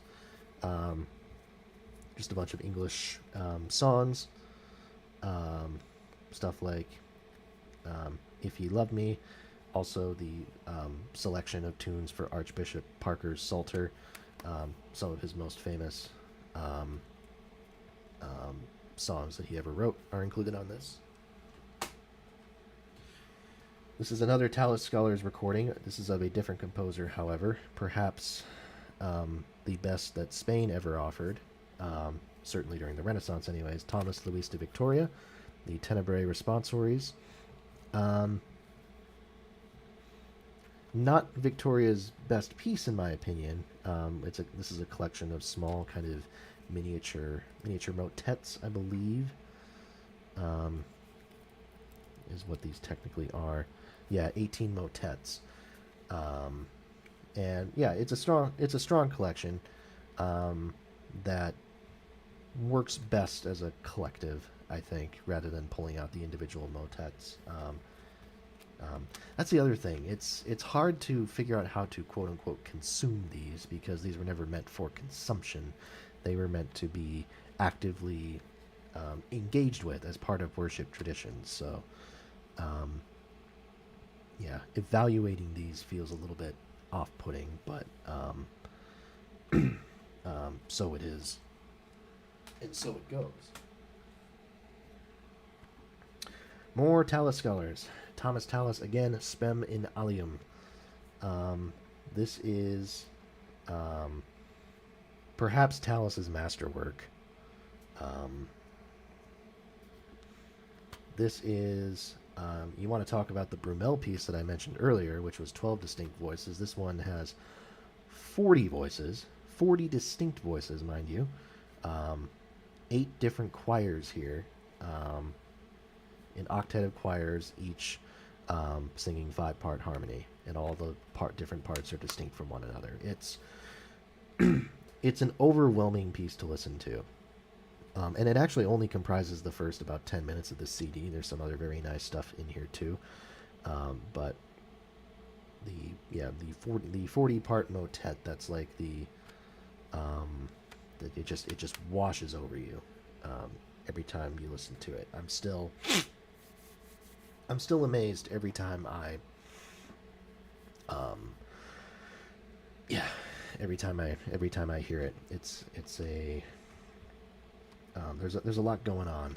There's a lot going on, but it doesn't feel it overwhelms the listener emotionally rather than overwhelming them with like too many parts, too much to keep track of, which you could argue maybe stuff like Ockeghem does. So I think that's what helps this thing stand out a bit.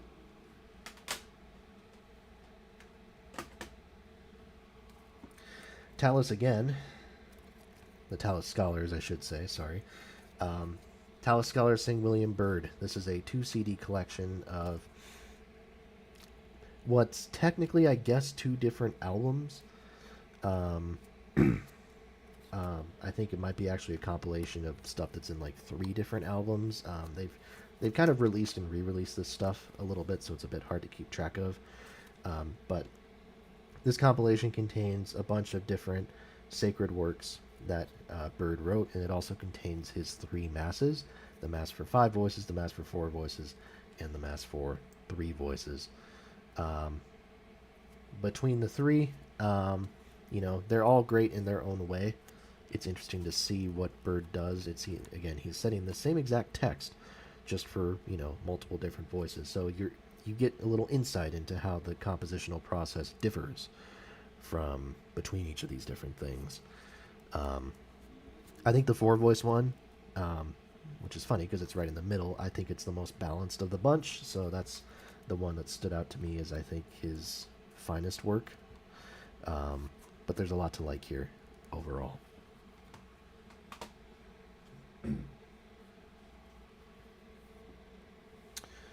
More Lassus, the Lagrime di San Pietro.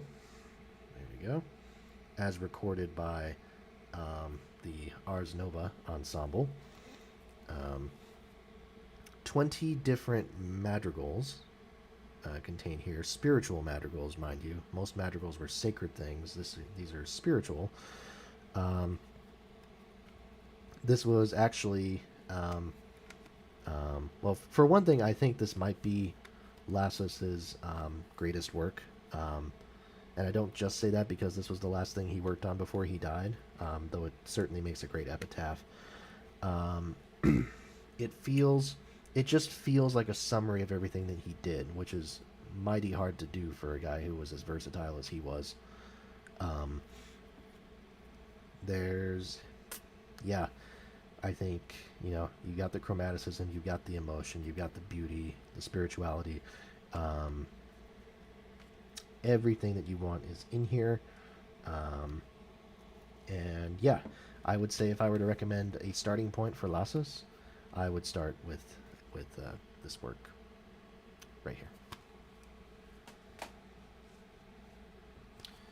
Similarly, the crowning achievement of Thomas Luis de Victoria's career is this one.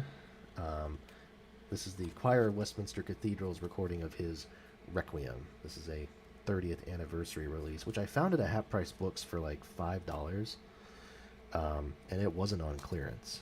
And I was like, "Are you kidding me? Heck yeah, I'm gonna get this." It's fantastic. Again, dynamically, I think that's Victoria's strong suit is dynamics. He just has a way with making these voices.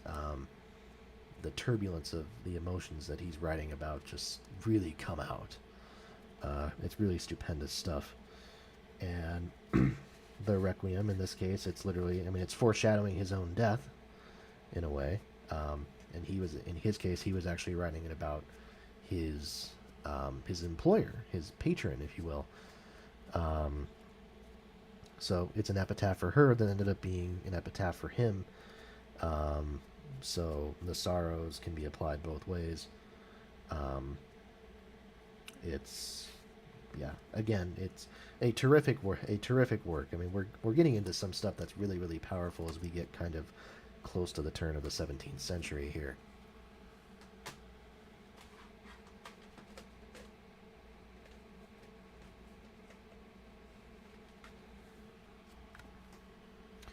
A compilation of John Dowland music. This is the Best of Dowland, which was, this is a Naxos compilation. A bunch of different people play on here, so not worth naming them all, but John Dowland, really a great lute player, and one of the great early composers for, again, it's really the lute, though his pieces do get interpreted for guitar very, very frequently. Um, I think when we think of songs, the idea of a song, um, I've used that term kind of just in a very general level throughout a lot of us, me talking here. Um, these pieces by Dowland, these are really early examples of what I would call songs in like the modern sense. These are pieces written for singer with a stringed instrument of some kind, lute, guitar, what have you. Um, and these pieces are lyrical and they contain some some terrifically powerful and human lyrics. And in this case, it's easy to understand them for me because this is an Englishman composing. These are English language songs. So, you have humor sometimes with some of these like galliards and pavans that he's writing. Um, but you also have um, just the beauty of these really sad stuff, the sad stuff that he's writing, like "Flow My Tears," um, "I Saw My Lady Weep," etc., etc. Um, beautiful, beautiful stuff. Um, so, would highly recommend. It's hard to go wrong, I think, with any Dowland recordings, but I think this is a good. It's clear, man. There we go. This is a good starter pack, I think.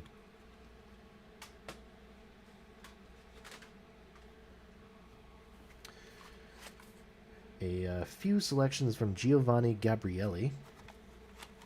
Um, Gabrieli was a protege of Adrian Willaert in some ways, um, and a sort of leader to what would be called the Venetian school of thought, where um, basically the idea was Willaert in his a great madrigal writer, obviously, but also focused on writing stuff, these like polychoral works, essentially, these huge, bright works that were very musically dense, um, but gradually grew to become kind of take over the kind of sonic preferences of listeners or consumers. Um, there's also more of an emphasis on, well, no, we're going to come to that. Um, Gabrieli's role in this whole thing is to take these polychoral works and merge the choral stuff with brass instruments, uh, utilizing things like call and response techniques, for instance, so that his works, the listener could feel like um, he's taking advantage of the spatial, not restrictions, but the spatial possibilities that he could utilize in like a church or something. So you have two ensembles playing at different sides of the church or the cathedral. Now again, he's utilizing instruments here. So Gabrieli is one of the first people to really legitimize the idea of brass instruments um, as becoming something that could be used popularly in music of, some sort of artistic merit, I guess. Um, so the CDs here that I have, I actually have 3 CDs of his, more than Josquin, which might be a little bit weird. But I have his Music for Brass, Volume 1, um, by the London Symphony Orchestra Brass. I also have Volume 2 here, also the London Symphony Orchestra Brass. Both of which are excellent collections of Gabrieli's kind of shorter individual works, these little canzones and sonatas. And then I also have this collection. This is the Taverner Choir in conjunction with the London Cornet and Sackbut Ensemble. This is Gabrieli's Symphonie Sacrée 2, subtitled 1615. So, evening, Adam. Gabrielli is what we're talking about right now, and here's the thing. Um, I think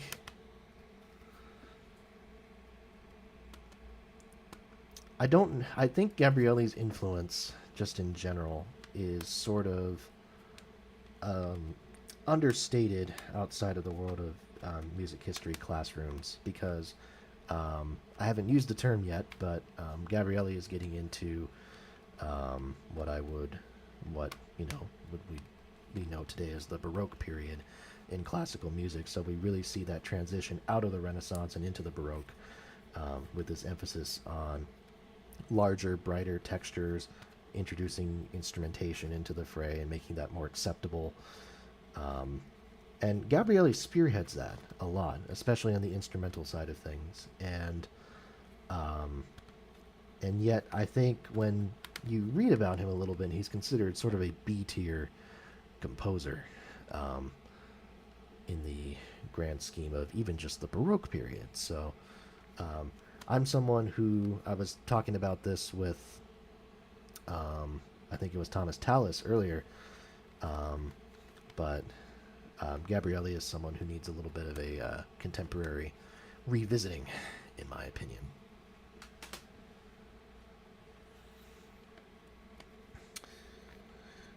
So I do have this recording because another key moment in the history of music and the transition from the Renaissance to the Baroque are the events surrounding the Florentine Camerata. The group of intellectuals from Florence got together, um, wrote treatises that contributed to these developments in artistic thought at the turn of the century here, wanting to focus more on these kind of traditional Greek approaches to performance, to writing, to presentation, etc.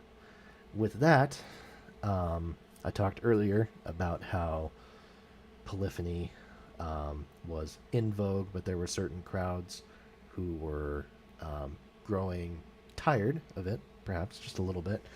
Um, and you really see that come through here in the Florentine Camerata. They say we need to get back to this idea of a solo voice of one person um, who can deliver.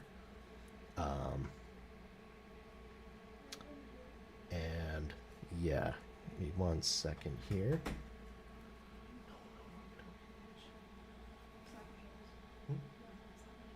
No.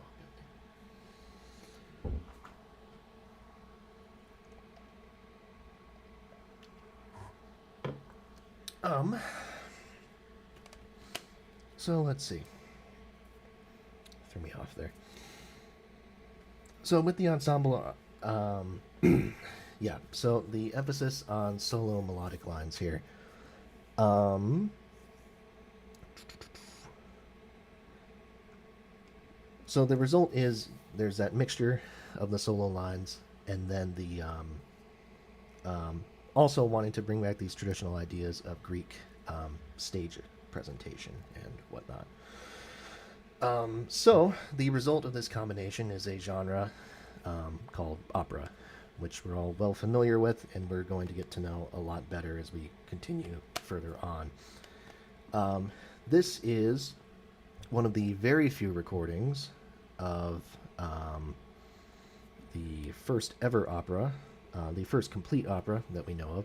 This is Jacopo Peri's Eurydice, as recorded by the Ensemble Arpeggio, directed by Roberto De Caro. Eurydice, it's an interesting thing. I wouldn't call it the most compelling thing I've ever listened to. And I say this not to belittle it and to belittle Perry, who also, by the way, was an actor and a singer in and of his own right. But mostly just to say that this is a very sort of how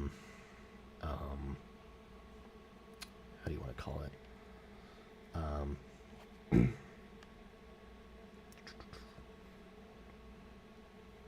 This is a very, very early state of this genre's existence, and it's very bare bones, and the directions that other composers, such as the next fellow we're going to get to, would take it in even just less than 10 years after this was made. This was made in 1600.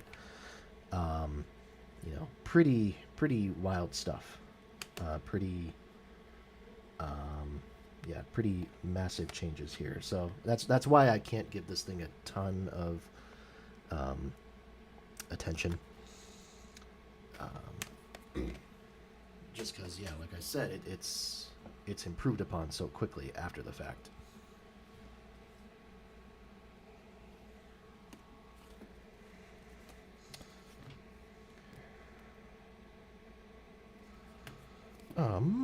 Let's see.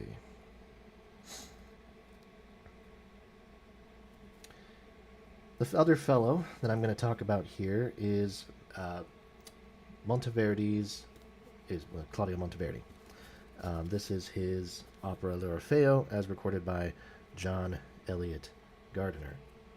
Now that name rings a bell, obviously, because we talked about Music in the Castle of Heaven by Bach. The book that he wrote about Bach, Music in the Castle of Heaven, we talked about that yesterday on stream. L'Orfeo is the first opera that Monteverdi wrote, if memory serves, and it is a substantially more interesting than what Peri had to offer. And this isn't a shit on Jacopo Peri's stream now. Let's throw that out there. But Monteverdi at this point, when he wrote this opera, was already 40 years old, and had really established himself as a composer of madrigals. So his style was already very, very, very, very established. He'd already come into his own. He'd already, he'd already kind of started some controversy along with other kind of musical composers and people, music critics, if you will, of the day, because of what he was doing with the madrigal style. And so he had a reputation, and shouldn't be surprising that he took opera into a whole new direction, but nevertheless, that he did. And so L'Orfeo is still primitive. That's the word I was looking for earlier. Primitive compared to some of the other works that would come down the pipeline for Monteverdi. But this is still a very engaging look at it's the same story. It's the Orpheus and Eurydice story that you're probably familiar with from Greek mythology, where Orpheus goes down to the underworld to rescue his dead wife. And there's that whole thing that happens. L'Orfeo is very worth your time, even if it's not the best that Monteverdi had to offer.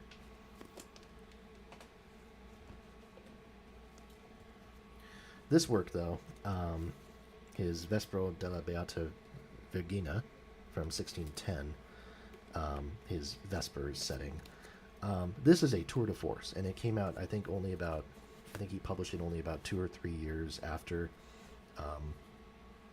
L'Orfeo first premiered. It's a tour de force because it really it shows Monteverdi at his peak, working both as a composer for vocals and as a composer for instruments. These ensembles are real unwieldy in every which way.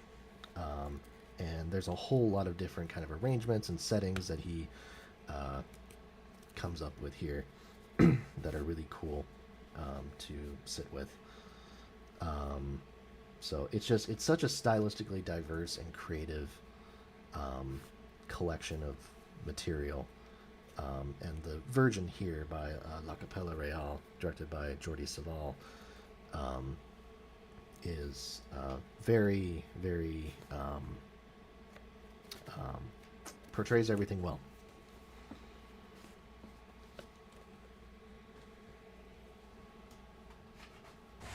Oops. a detour, a little bit of a detour here. This is one of the other key aspects of Baroque music. Baroque music is the evolution of keyboard music, and watching the harpsichord at this point become a very prominent instrument in in instrumental compositions.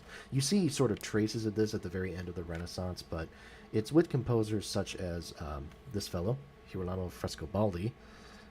This is his the collection, the Naxos collection, keyboard music from manuscript sources. Martha Foltz is the harpsichordist here. He's important because he's the first to really explore the depths of what the instrument can do.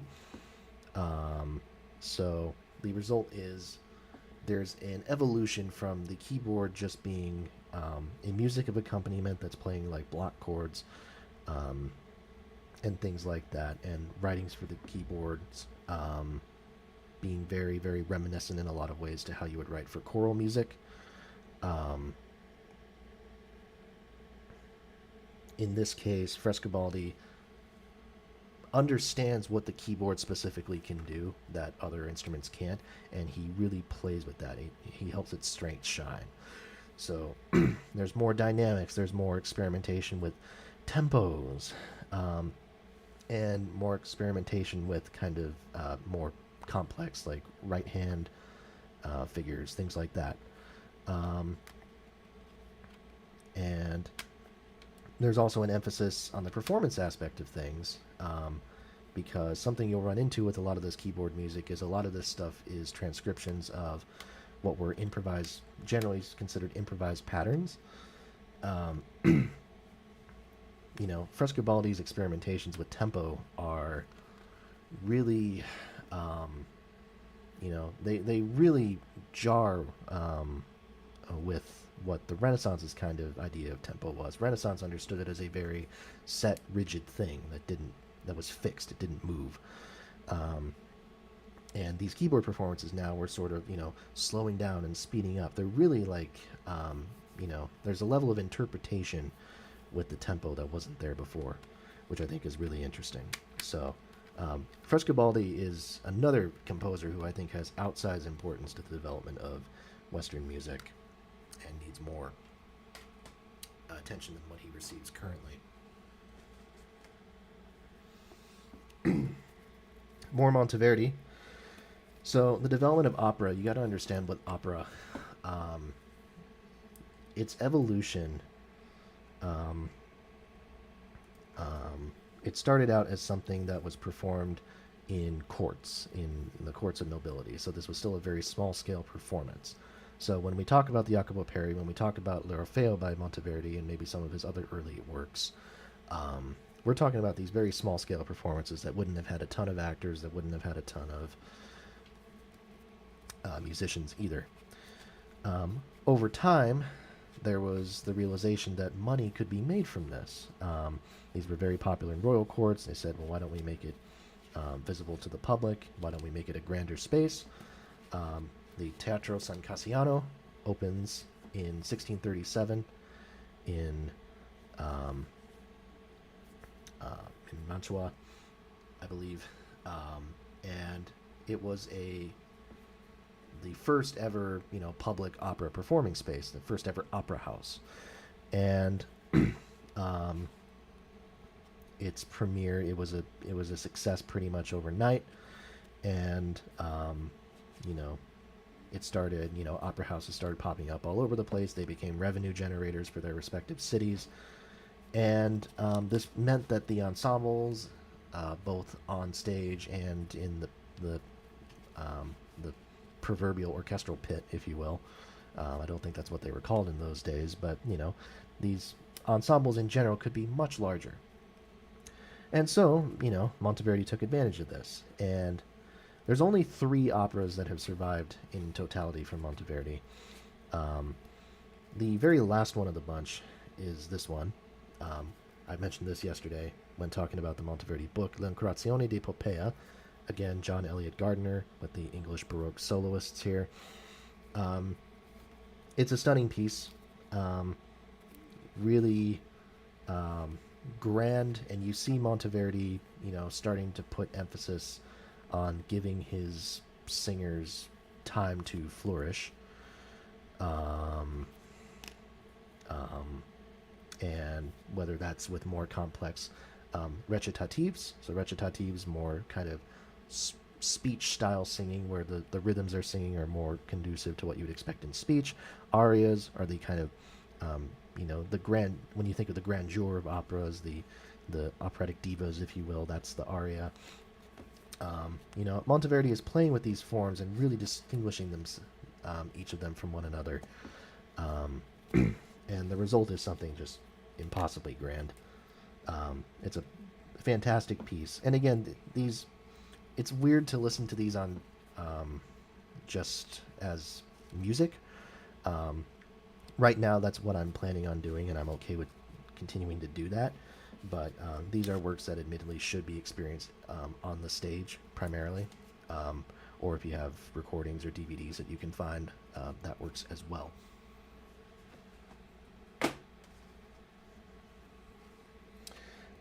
This specific recording I haven't listened to yet, but Heinrich Schütz is a very important composer in the history of German music. This is his Symphonie Sacrée by La Capella Augustana. And Schütz is, sort of a catch-all composer as far as his influence. He sort of dipped his hands in everything again. Um, Apart from, he didn't like secular music. That was his big thing. Mostly stayed in sacred music, although he composed both vocal and instrumental works. He utilized the polychoral style that we talked about with Adrian Willaert and then Giovanni Gabrieli afterwards, in part because he spent a lot of time in Italy, so he was able to pick up Italian styles and then merge that with his kind of, homespun German style, if you will. Schütz was a big influence on Bach, who we'll be talking about not too long from now. We're entering the home stretch of CDs here that we'll be talking about. So, Schütz, very important. But I don't have that much from him. I have two, so we're jumping back a little bit. Like I said, this is not going to be entirely chronological. A couple of madrigal collections from the Hilliard Ensemble. This is a 2 CD set, English and Italian Renaissance madrigals. So it's exactly what it sounds like. The Italian madrigals, which is the first CD, this is where the madrigal tradition started in like the 1520s and 1530s with composers such as Verdolo, Arcadelt, a little later on like Casulana, Lassus, Marenzio, Cipriano d'Arore, etc., etc. Maddalena Casulana, it's cool that she's included on this. One of the first, she's the first female composer to have been gotten her works published anywhere, which is really interesting. But Luca Marenzio is someone I didn't talk about earlier. I don't have a collection of his stuff yet, nor do I have one for Carlo Gesualdo, who I also think is fantastic, and I did listen to quite a bit of his stuff, but I'll get to it soon. There's a collection of all 6 of his madrigal books that I'm going to look into getting at some point. I just haven't made the time to purchase it yet. This is Il Cor Tristo, again by the Hilliard Ensemble, collection of madrigals by Bernardo Pisano. Now, Pisano is a really, really early example of a madrigal composer, to the point where his works sometimes aren't considered madrigals at all. They're considered, I'm trying to remember the name for them. I should have it up here.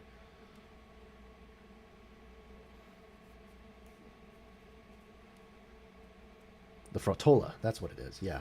I think Pisano was, a lot of Pisano's works are considered Frottolas, which was the Italian style that directly preceded the madrigal in a lot of ways, um, rather than, because we remember we had the 14th century madrigal, which is a different genre in its own way.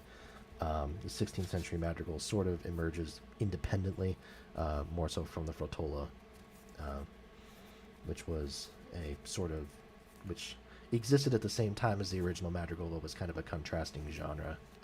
Didn't really have a ton of overlap there. But both of those very solid collections. I really love this piece. I loved this piece when I first heard it in my music history class a long while back. Denis Gaultier's La Rhétorique de Dieu. This is actually not a traditional recording. This is done by Hopkinson Smith. This is from the 70s, 1976, I believe. Hopkinson Smith is a guitarist, and this music was written for lute primarily, so this is not a traditional recording. That being said, I needed to get my hands on it because I really love the aesthetic of it. And super hard to find on CD. I think I paid like $50 for this, if that gives you a sense of how expensive it is. But really, really great stuff. Peaceful. Gaultier is kind of not a footnote, but he's a very secondary composer, even in like the lute guitar tradition. But this is still great, very arresting stuff, makes you kind of stop in your tracks.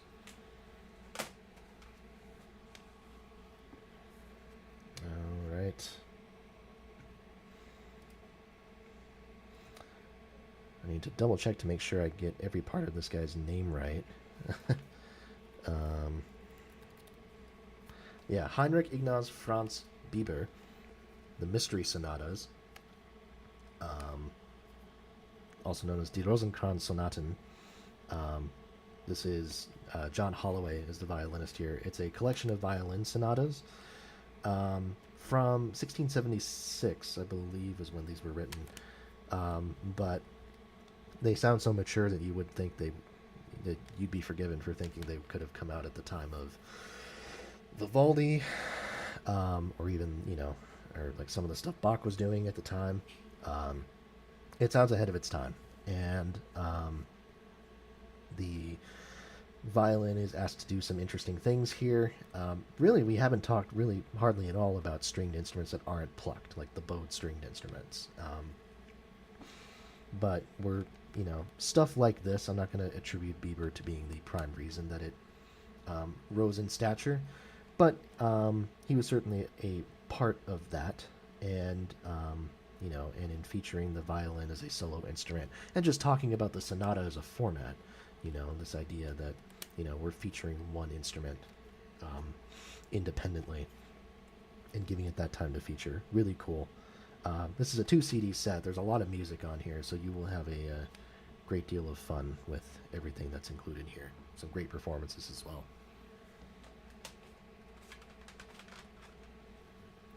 A couple of Jean-Baptiste Lully collections, 2 Grand Motet CDs. Grand Motet Volume 1. Let's get that blur to work. There we go. And then Grand Motet Volume 2. Both of these done by Le Concert Spiritual, released by Naxos. Lully, at the time, easily the greatest composer France had ever produced, which was actually saying a lot given people like Dufay had come from there. Lully's influence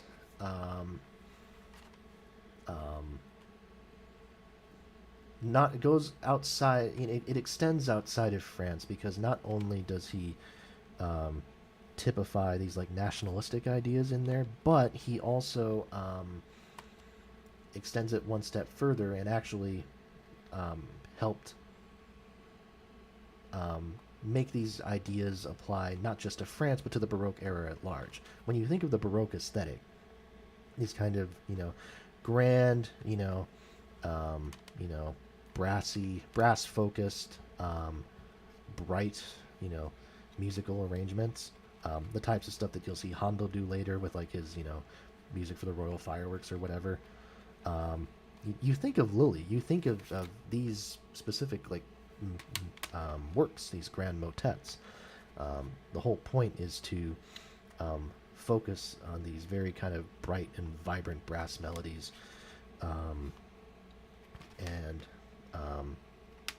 really, yeah, it's really terrific stuff. It's a little bit.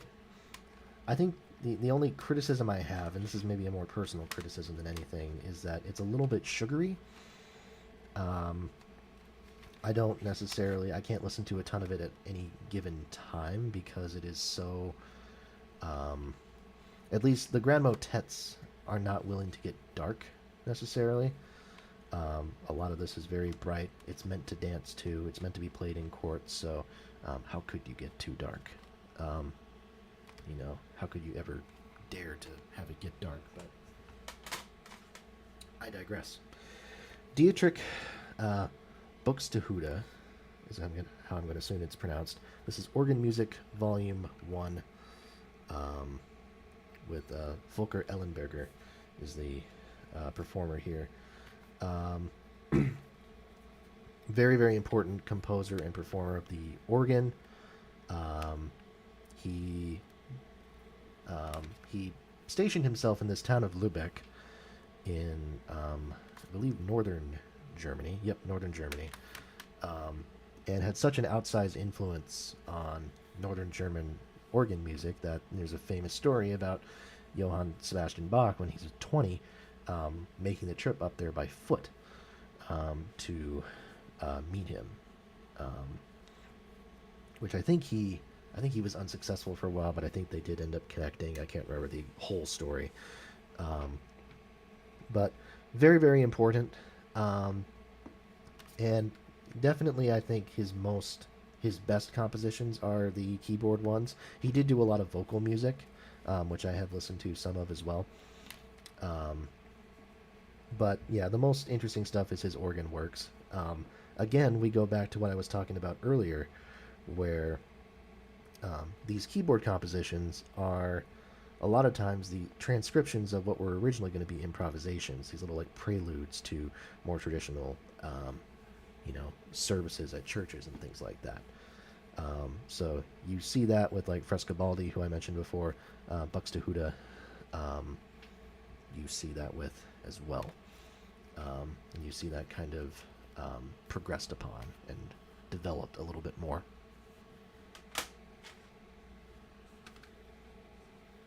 And then I'm going to jump ahead a little bit from where I was, because this is also Buxtehude.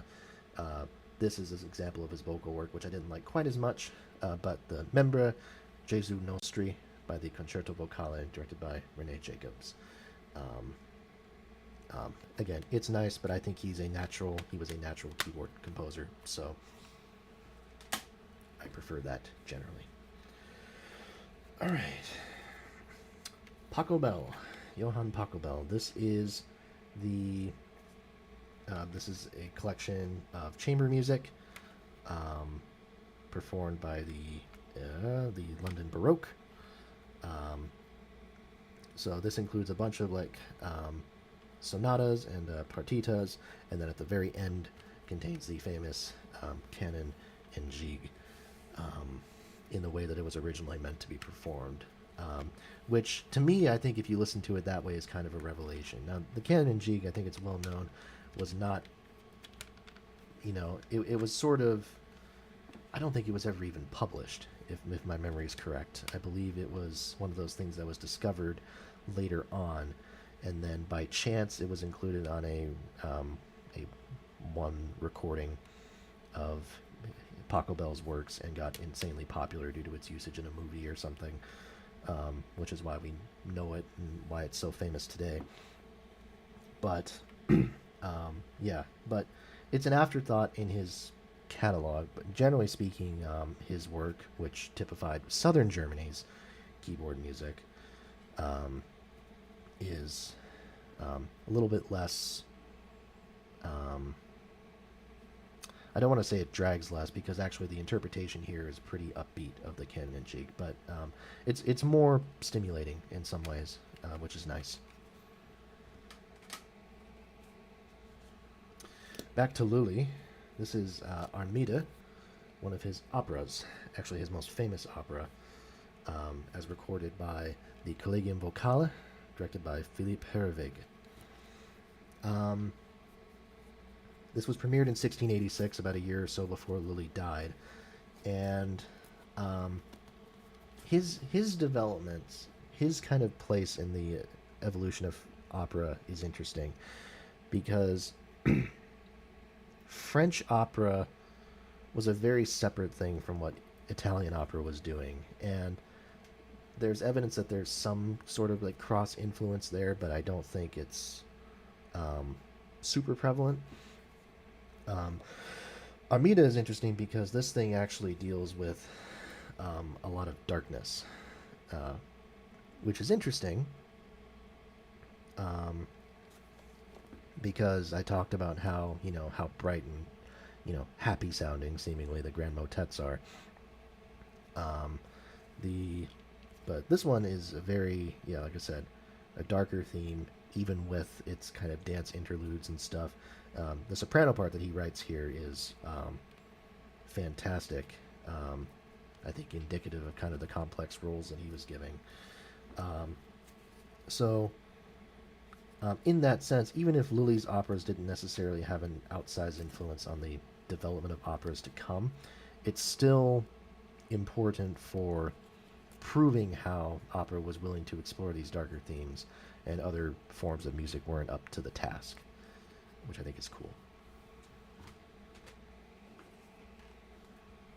I'm going to mention this here, but you can probably see it's not even out in the shrink wrap. I got this collection of Bach's Complete Organ Works, as performed by Marie Claire Alain, 14 CDs. I purchased this before I got actually a more complete set of Bach's works, and by complete I mean complete everything. It's sitting over there. I haven't dug it out quite yet. I might at a later point, but Bach's organ works are, to me, they might be my favorite things that he ever did personally, and so I needed to have a complete collection of them because I've enjoyed pretty much everything I've heard. So this has the whole bunch, but as I said, I got this beforehand, and then the seller on eBay who I bought it from had a no returns policy, so I was like, I'll just eat the money and keep it on hand because I've heard good things about this collection. And again, we're going to jump back in time because this CD set actually got to me a bit later than what it was promised to me. This is the Collegium Vocale Ghent recording of Lassus's Salmi Dividis Punitentiales. This is another one of Lassus's masterworks. And I know it's got an Amoeba sticker on it, but I didn't buy it from Amoeba, which is interesting. Lassus is, these works. These are a bunch of,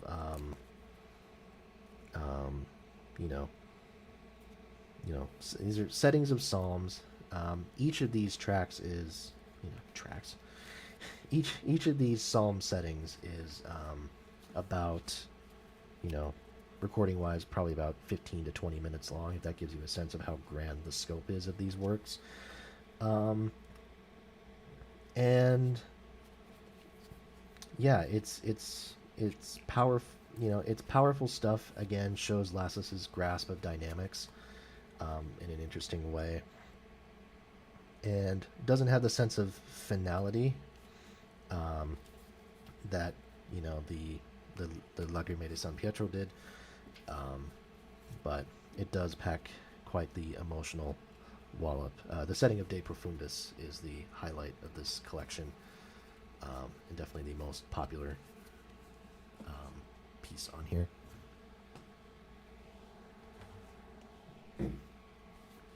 Henry Purcell, the greatest English export.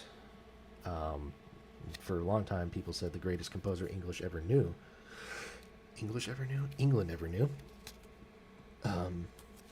This is Dido and Aeneas, as recorded by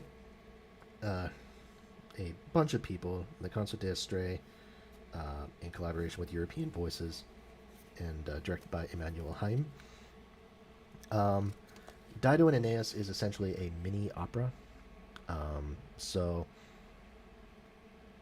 um, it sticks to the traditional operatic structure of things, where it's 3 acts. It goes through the same motions and et cetera, et cetera. But in this case, it's very short. I think this whole recording lasts about an hour, give or take. So as opposed to the 2.5, 3 hour recordings that you normally get from operas. So it's really it's an interesting thing. Purcell did a lot of these kind of like mini opera things. Those were kind of his bread and butter when he composed. But it's great. I think it's a very vibrant collection overall. And in this case, it's actually interesting because the arias that stem from this mini opera are among the earliest to kind of receive mass acclaim. When I'm Laid in Earth, also known as Dido's Lament, was incredibly successful, was reproduced in popular sheet music. Significantly, you still see that melody pop up in a lot of different musical and artistic material now. And it's very powerful stuff. And I think the footnote that this was actually originally performed at a London girls' school and not by a professional ensemble is bizarre, but I think, again, kind of fascinating just to see like the origins of these pieces. We'll be talking about it with Vivaldi too. The fact that a lot of times it was like, these kids that were performing these for the first time and premiering them. Really interesting and strange stuff. More Pachelbel. This is just a collection of actual organ works. The collection that I mentioned before, Wolfgang Grubsam is the organist on this collection, Organ Works Volume 1.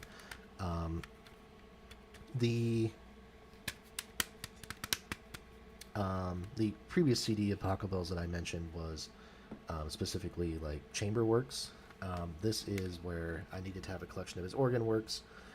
So this is a pretty solid selection of stuff because chamber works were very much secondary for him. It was the organ works where he made his living and his renown.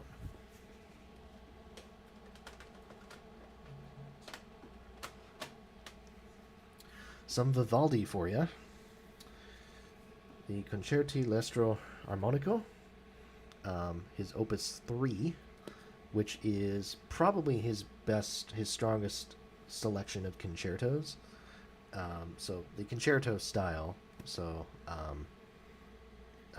one kind of featured instrument playing with kind of an ensemble, really is emerging at this point, which is kind of the turn of the 18th century. And Vivaldi is right on the front lines here. This collection, I think it was the Concerto number 5, that was the most popular of the bunch that actually got a ton of renown. Yeah, the Concerto number 5 in A major. Significantly popular, helped promote Vivaldi, and his made him a very renowned composer kind of across all of Europe. Vivaldi taught at the school, the Ospedale della Pietà, which was a convent for that operated an all-female musical school. Vivaldi taught there and was also the musical director.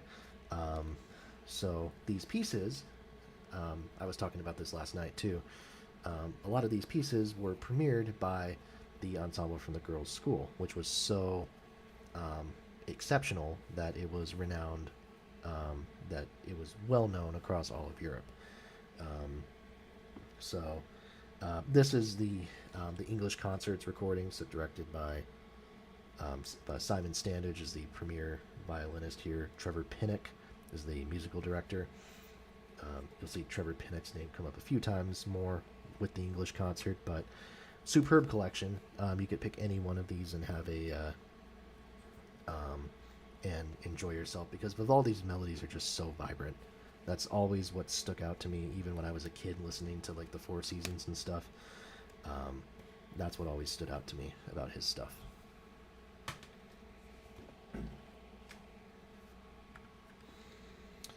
Another very strong collection. This is his opus number 4, La Stravaganza. So still Vivaldi, like I said. Academy of St. Martin in the Fields, directed by Neville Marriner, is the ensemble here. Not as good, I would say. Not as much of a clear highlight to me, anyways. Um, Dedicated specifically to one of Vivaldi's old violin students here. Um, I would go to other sets of concertos first if you're looking for a sense of what Vivaldi's all about. But this is a very worthwhile listen when you get around to it.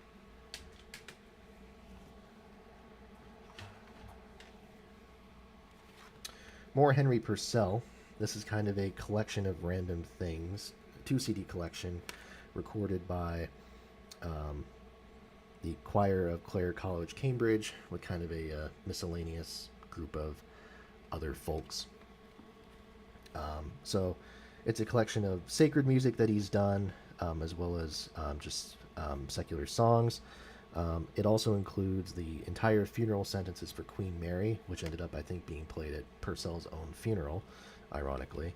And that's actually mostly why I bought it, because that selection, that piece there is fantastic.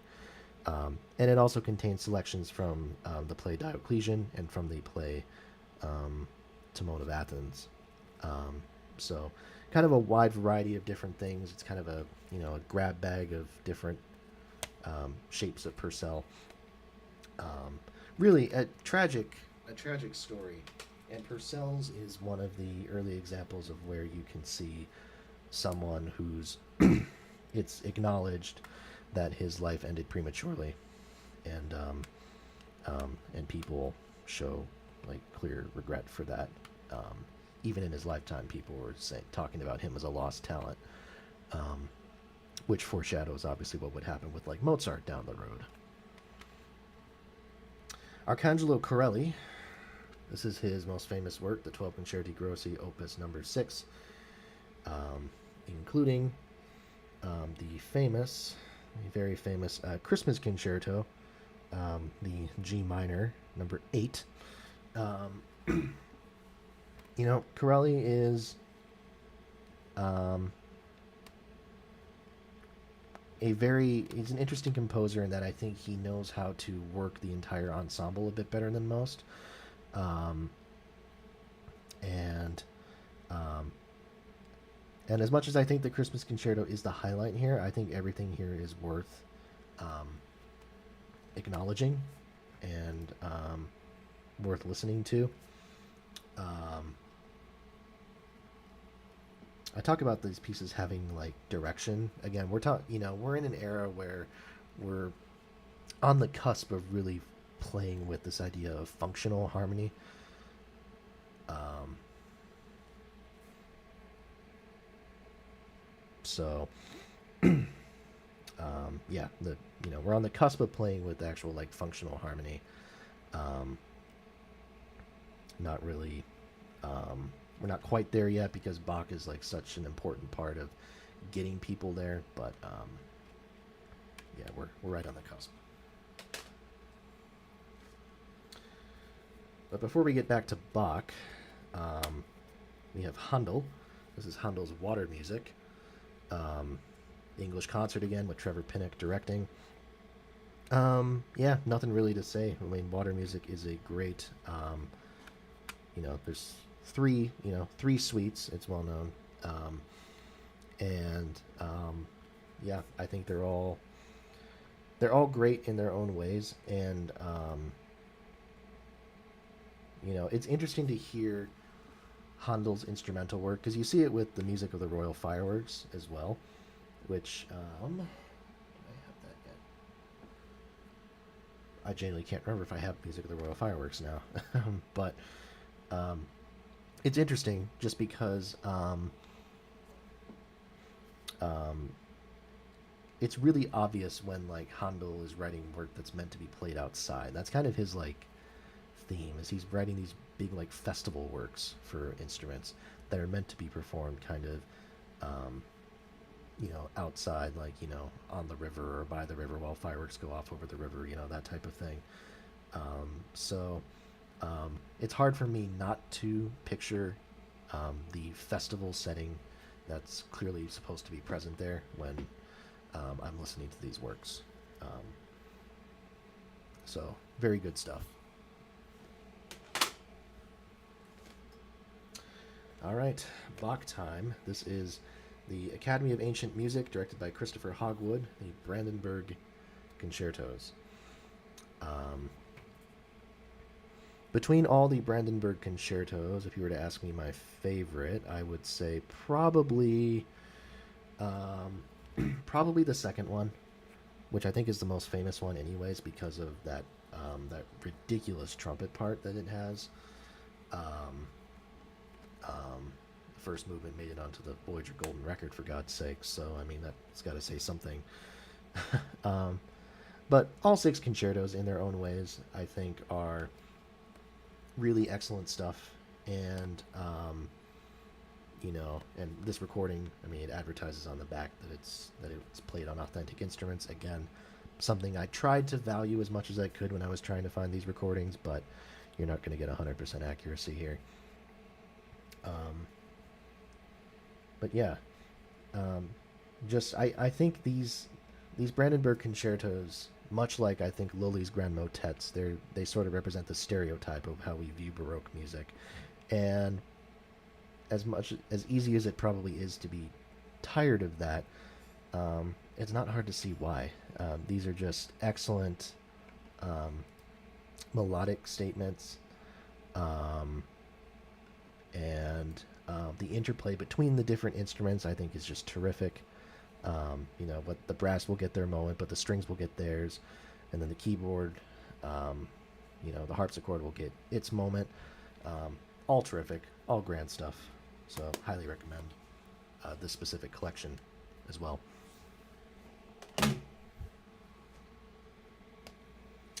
More John Elliott Gardiner. Again, he wrote that book on Bach, so of course I've got to get his Bach recordings. This is his recording of the St. John Passion, St. Johannes Passion, if you will, with the Monteverdi Choir and the English Baroque soloists. The St. John Passion is, so I think, I agree with the general consensus, which is that I think the Passions are Bach's sort of high point, in a lot of ways. This one is the weaker of the two because, um, it's less well structured than it's kind of scattershot. It's a bit all over the place. Not necessarily great from that standpoint, but I think it arguably packs more of an emotional punch, excuse me, than the St. Matthew Passion does. I think the Matthew Passion, because it's a little bit more kind of quote unquote perfect, loses that sense of heightened emotion as a result. This is raw. The kind of these explosive, like, um, percussive moments and the playing around with dynamics and stuff. Um, I think it emphasizes the real anger and the fear and everything, that corresponds with these last days of Christ, as they're, as is portrayed here. So, would highly recommend it, even if I think the Matthew Passion is a better representation of Bach and is more technically perfect by most measures.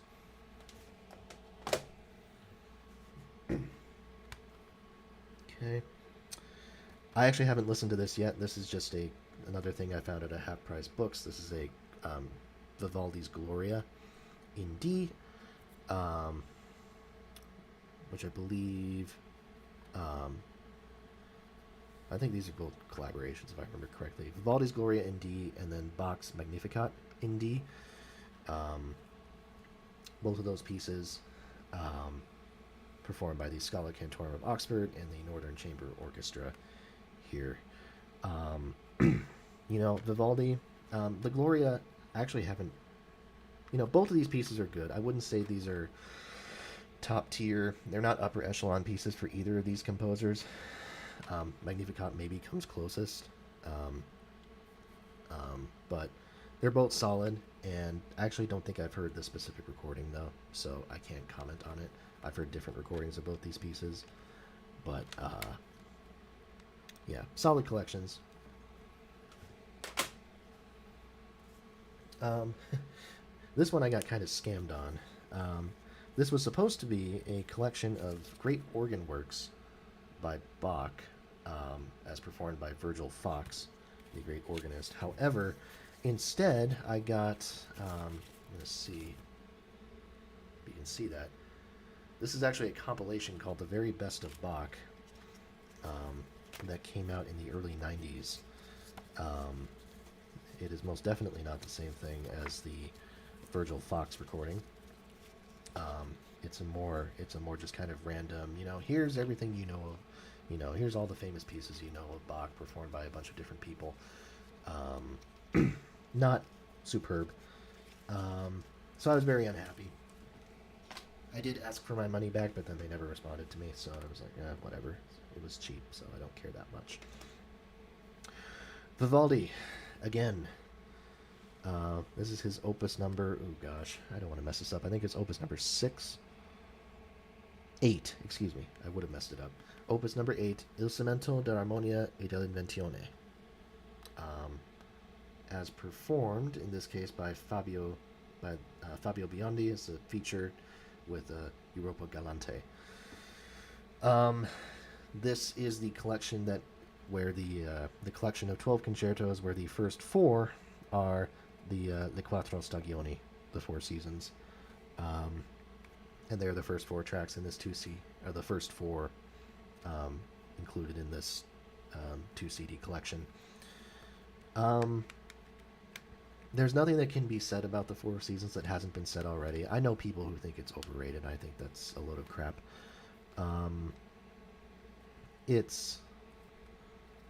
This whole collection is more dynamic than I think any other Vivaldi work. And I think the 4 seasons just kind of take that and add an extra oomph to it because of how, you can feel the sense of story in these works. You can feel the setting. And I don't just say that because Vivaldi was so intentional about it, literally writing, these little kind of poems, to describe the settings in this kind of, potentially earliest known example of program music. It's really grand stuff, really grand. Like I said, the first 4 are the standouts. It gets weaker after that, but it's still, overall, still quite a solid work of art. Like, if we're talking complete collections, I'll take Opus 3 over this one for Vivaldi, but this one is still rock solid. What's also rock solid is this. Potentially Bach's finest moment, the St. Matthew Passion. This is actually not the John Elliott Gardner version. This is the Collegium Vocale Ghent. I keep saying that, Ghent, hard G, directed by Philipp Herwege. This is it's a beast of a piece, and it is more subdued than the St. John's Passion. This whole box, by the way, is remarkable. It's 3 CDs. It also contains like a CD-ROM, which compatible with Windows 95 and 98. That gives you a sense of how old this is. But it has this like interactive thing you can do to walk you through the entire setting of the Matthew Passion. Whatever. Point is, this piece is more subdued than the St. John's Passion, but I think it actually works to its advantage a little bit. So it has this sense of real strong melancholy to it that I think the St. John's doesn't have, because the St. John's is more kind of on the nose, like, kind of throws you all over the place. This one, it's sad because you know what's going to happen. It expects that you know what's going to happen, and you know, it takes you on the journey that you expect, and yet you're still hit hard by it when whatever happens. So, you know, as I say, you know, these passion settings, they're operas by, you know, they follow the operatic structure in almost every way. They're just, you know, not considered operas because they're technically instrumental works that don't require set stage direction. That being said, I think if you're going to watch or if you're going to experience one of these two passions, the best way you can possibly do it also is to watch the visual. I watched about, I think, like 40 minutes of the Matthew Passion in one of my music history classes, and really helped me appreciate the piece a lot more. It was really a major, major difference maker. 5 more CDs, and then we're out of here. Francois Couperin. This is his Music for Harpsichord, Volume 2. Lawrence Cummings, the harpsichord player here. I don't remember what specific piece it was on here that I really wanted to listen to, which is why I got Volume 2 instead of Volume 1. But Couperin, great player, very, you know, French in origin, obviously, but borrowed very heavily from Italian composers, including Corelli. So he's kind of taking Corelli's influences and transposing them onto the keyboard. You also see him really being very imagery conscious, kind of in the way we were just talking about with Vivaldi. You know, his pieces have these really interesting titles. Les Barricades Mystérieuses, The Mysterious Barricades, where the title, I mean, there's no like lyrics to it or no words that accompany it, but the title alone is sort of this double meaning because it requires it forces the listener to conjure this image in their head, but it also represents kind of what the music is doing at the same time. As far as, like, you know, whether it's the pace of the music or the structure of the harmonies, etc., etc. It's very interesting, and it shows kind of this Enlightenment inspired, I think, way of thinking and way of approaching musical composition, which is only going to get more and more prevalent towards the end of the century.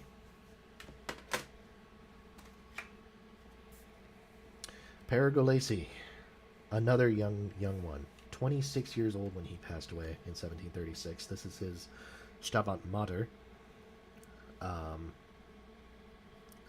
which is an arresting piece, a great work of sacred music, and you know, with Pergolesi, I'm trying to think.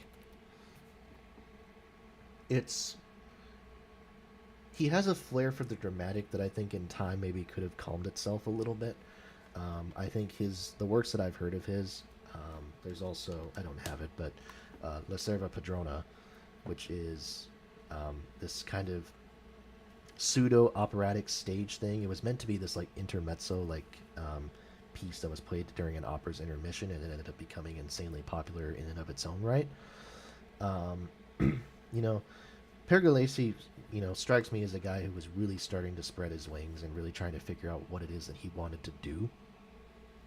And to see him die again, 26 years old. I mean, I think about how old I am. I'm almost 24, and thinking about how much I still want to do. So, you know, this guy, you know, I should say, by the way, the Camerata Budapest. This is the collection here.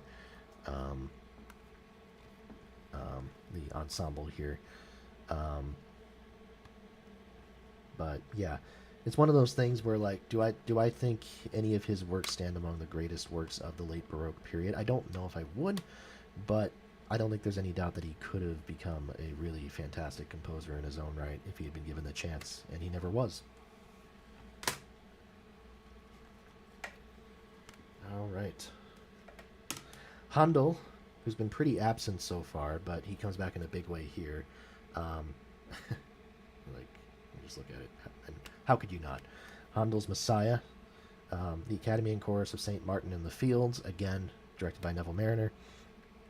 What can you say about the Messiah? I mean, I've seen it performed, or I've seen, at the very least, excerpts of it performed. Um, it's an oratorio by definition, which is a type of work that we haven't talked about too much. Um, but he makes it about the concept of, the death and rebirth of Jesus. So in essence, in a lot of ways, this is Handel's own version of a passion. It's not. I don't think the Messiah is incredibly dark as a piece of music. I think it differs from Bach's works in that sense, and instead I think it takes the optimistic purview of the Christ story, and emphasizes the upcoming rebirth, if you will. So it has, I don't know, there is just kind of this inherent cheeriness to it that I think people were drawn towards, and that's why it's such an insanely popular record. I keep talking like that. An insanely popular composition, and so popular that after Handel died, it was still the most popular composition in all of England, and has maintained that honor for decades, centuries after the fact. I was talking about this yesterday. We talk, a lot of times with these composers, when they die, they fall out of the public eye really, really quickly, only to come right back up in the 20th century at some point after a really long break. Happened with Josquin des Prez, happened with Monteverdi, honestly. Happened with Schütz, with Lilly to an extent, with Vivaldi, with Bach. Happened with all these people in their own ways. But Handel always stayed there. He's always been very popular in England, and in Europe at large. So the Messiah never went away, and there's a reason for it. Go out and listen to it, watch a performance of it if you haven't. Last tour by Vivaldi. This is his collection of 6 cello sonatas. Christoph Coyne, the cello performer here, Christopher Hogwood on harpsichord and musical direction. I think these are really underrated. Very dark for Vivaldi, which darkness is not something I associate with Vivaldi anything. And it makes sense because this was written right before the composer's death. So I think he's someone who, even if the cello may not have come as a natural instrument for him to write for, he should have done it more. And these 6 sonatas here are all terrific, all worth your time. If you're someone who doesn't dig Vivaldi generally, if you find the Four Seasons overrated, if you don't like the really bright violin melodies, try this out. This is a different side of him that I think is worth your time.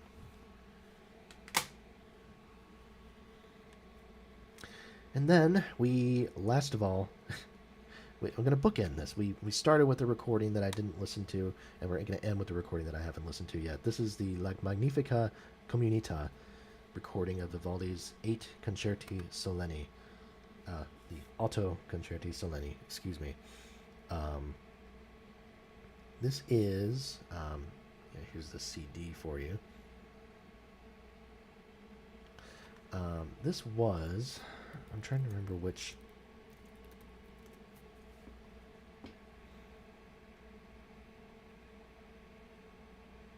I'm trying to remember if this is just a random collection of concertos or if this was actually released.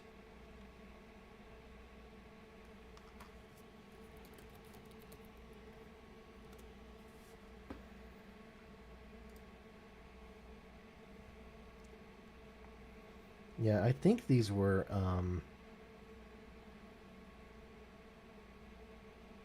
Yeah, these are a string of concertos that I don't think were ever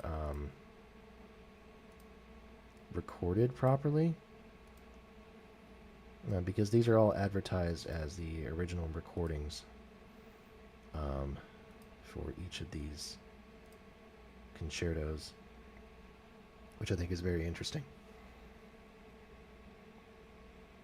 So RV 185. Yeah, so yeah, these were individual concertos that were not. Sorry, I'm like cross-referencing the IMSLP website to try to inform myself here.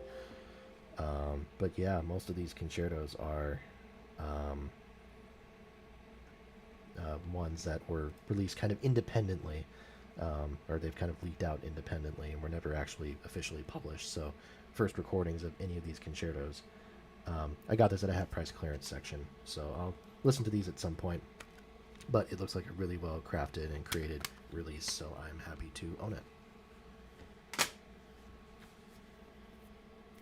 That's that.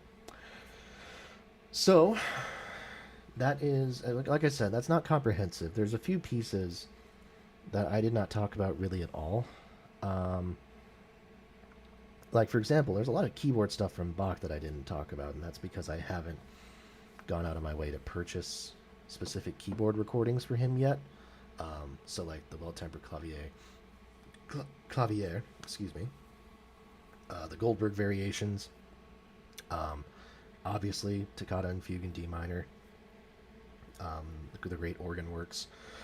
A lot of stuff that I don't have individual recordings of yet. I just have them in my complete box CD that I have way back there.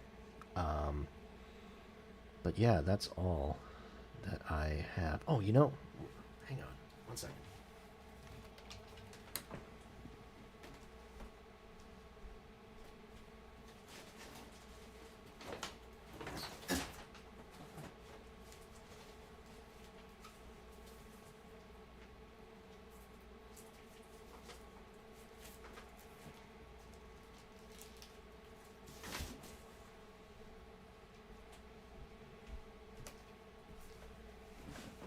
All right.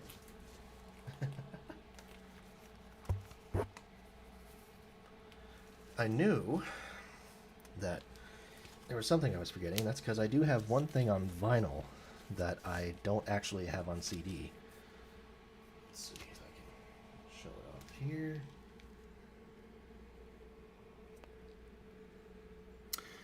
Now it's advertised as Guillaume Dufay. The Capella Cortina is the ensemble who recorded it. It's advertised as Guillaume Dufay's Missa Caput, with some isorhythmic motets after the fact. This has actually been proven since this was made. This was recorded in the late 60s on Lyricord Records. Lyricord Discs, maybe, is what it's called. In any case, this has actually been pretty conclusively proven to not be Dufay.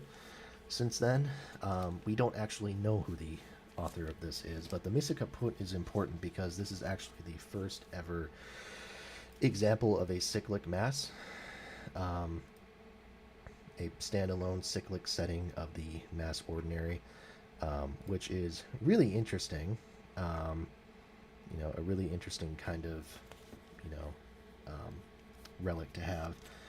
And like I said, yeah, I mean, we have ideas of who could have composed it, but it used to be pretty conclusively attributed to Dufay, and now we can say it probably was not Dufay.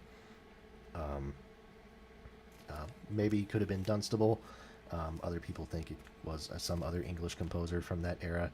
But either way, interesting thing. Wanted to make sure I show it because this actually is not available on CD, I think, period. Although it is on Spotify. That's how I listen to it, which I think is fascinating. But in any case, and this includes motets such as Nupa Rosarum Flora, so another interesting rendition of that. But that does it. So 3 hours, not as bad as last time. And in future, there won't be as much of just me talking, which will be nice. So right now, I'm checking my list of things I need to listen to. Um, we've got some Bach, like I said, still coming up. So Mass in B minor I haven't gotten to yet, because Mass in B minor didn't really enter its final form until like the very, very end of Bach's life. So I have that. I have, I believe, the musical offering and the art of fugue yet to go. Um, yes. There might be maybe that concerto for three harpsichords in D minor. I might do that one. But apart from that, yeah, musical offering, Mass in B minor, and the art of fugue is what I'm going with. Um, so that's probably about where we're gonna pick up next time I stream. Not sure when that will be. Sometime later on in the week, but um, not tomorrow though. So we'll see. But that's that. Thank you for anyone who tuned in for however long you tuned in. It's greatly appreciated. And until next time, I'm going to go ahead and sign out. So, like I said, until next time, we'll see you later. Bye.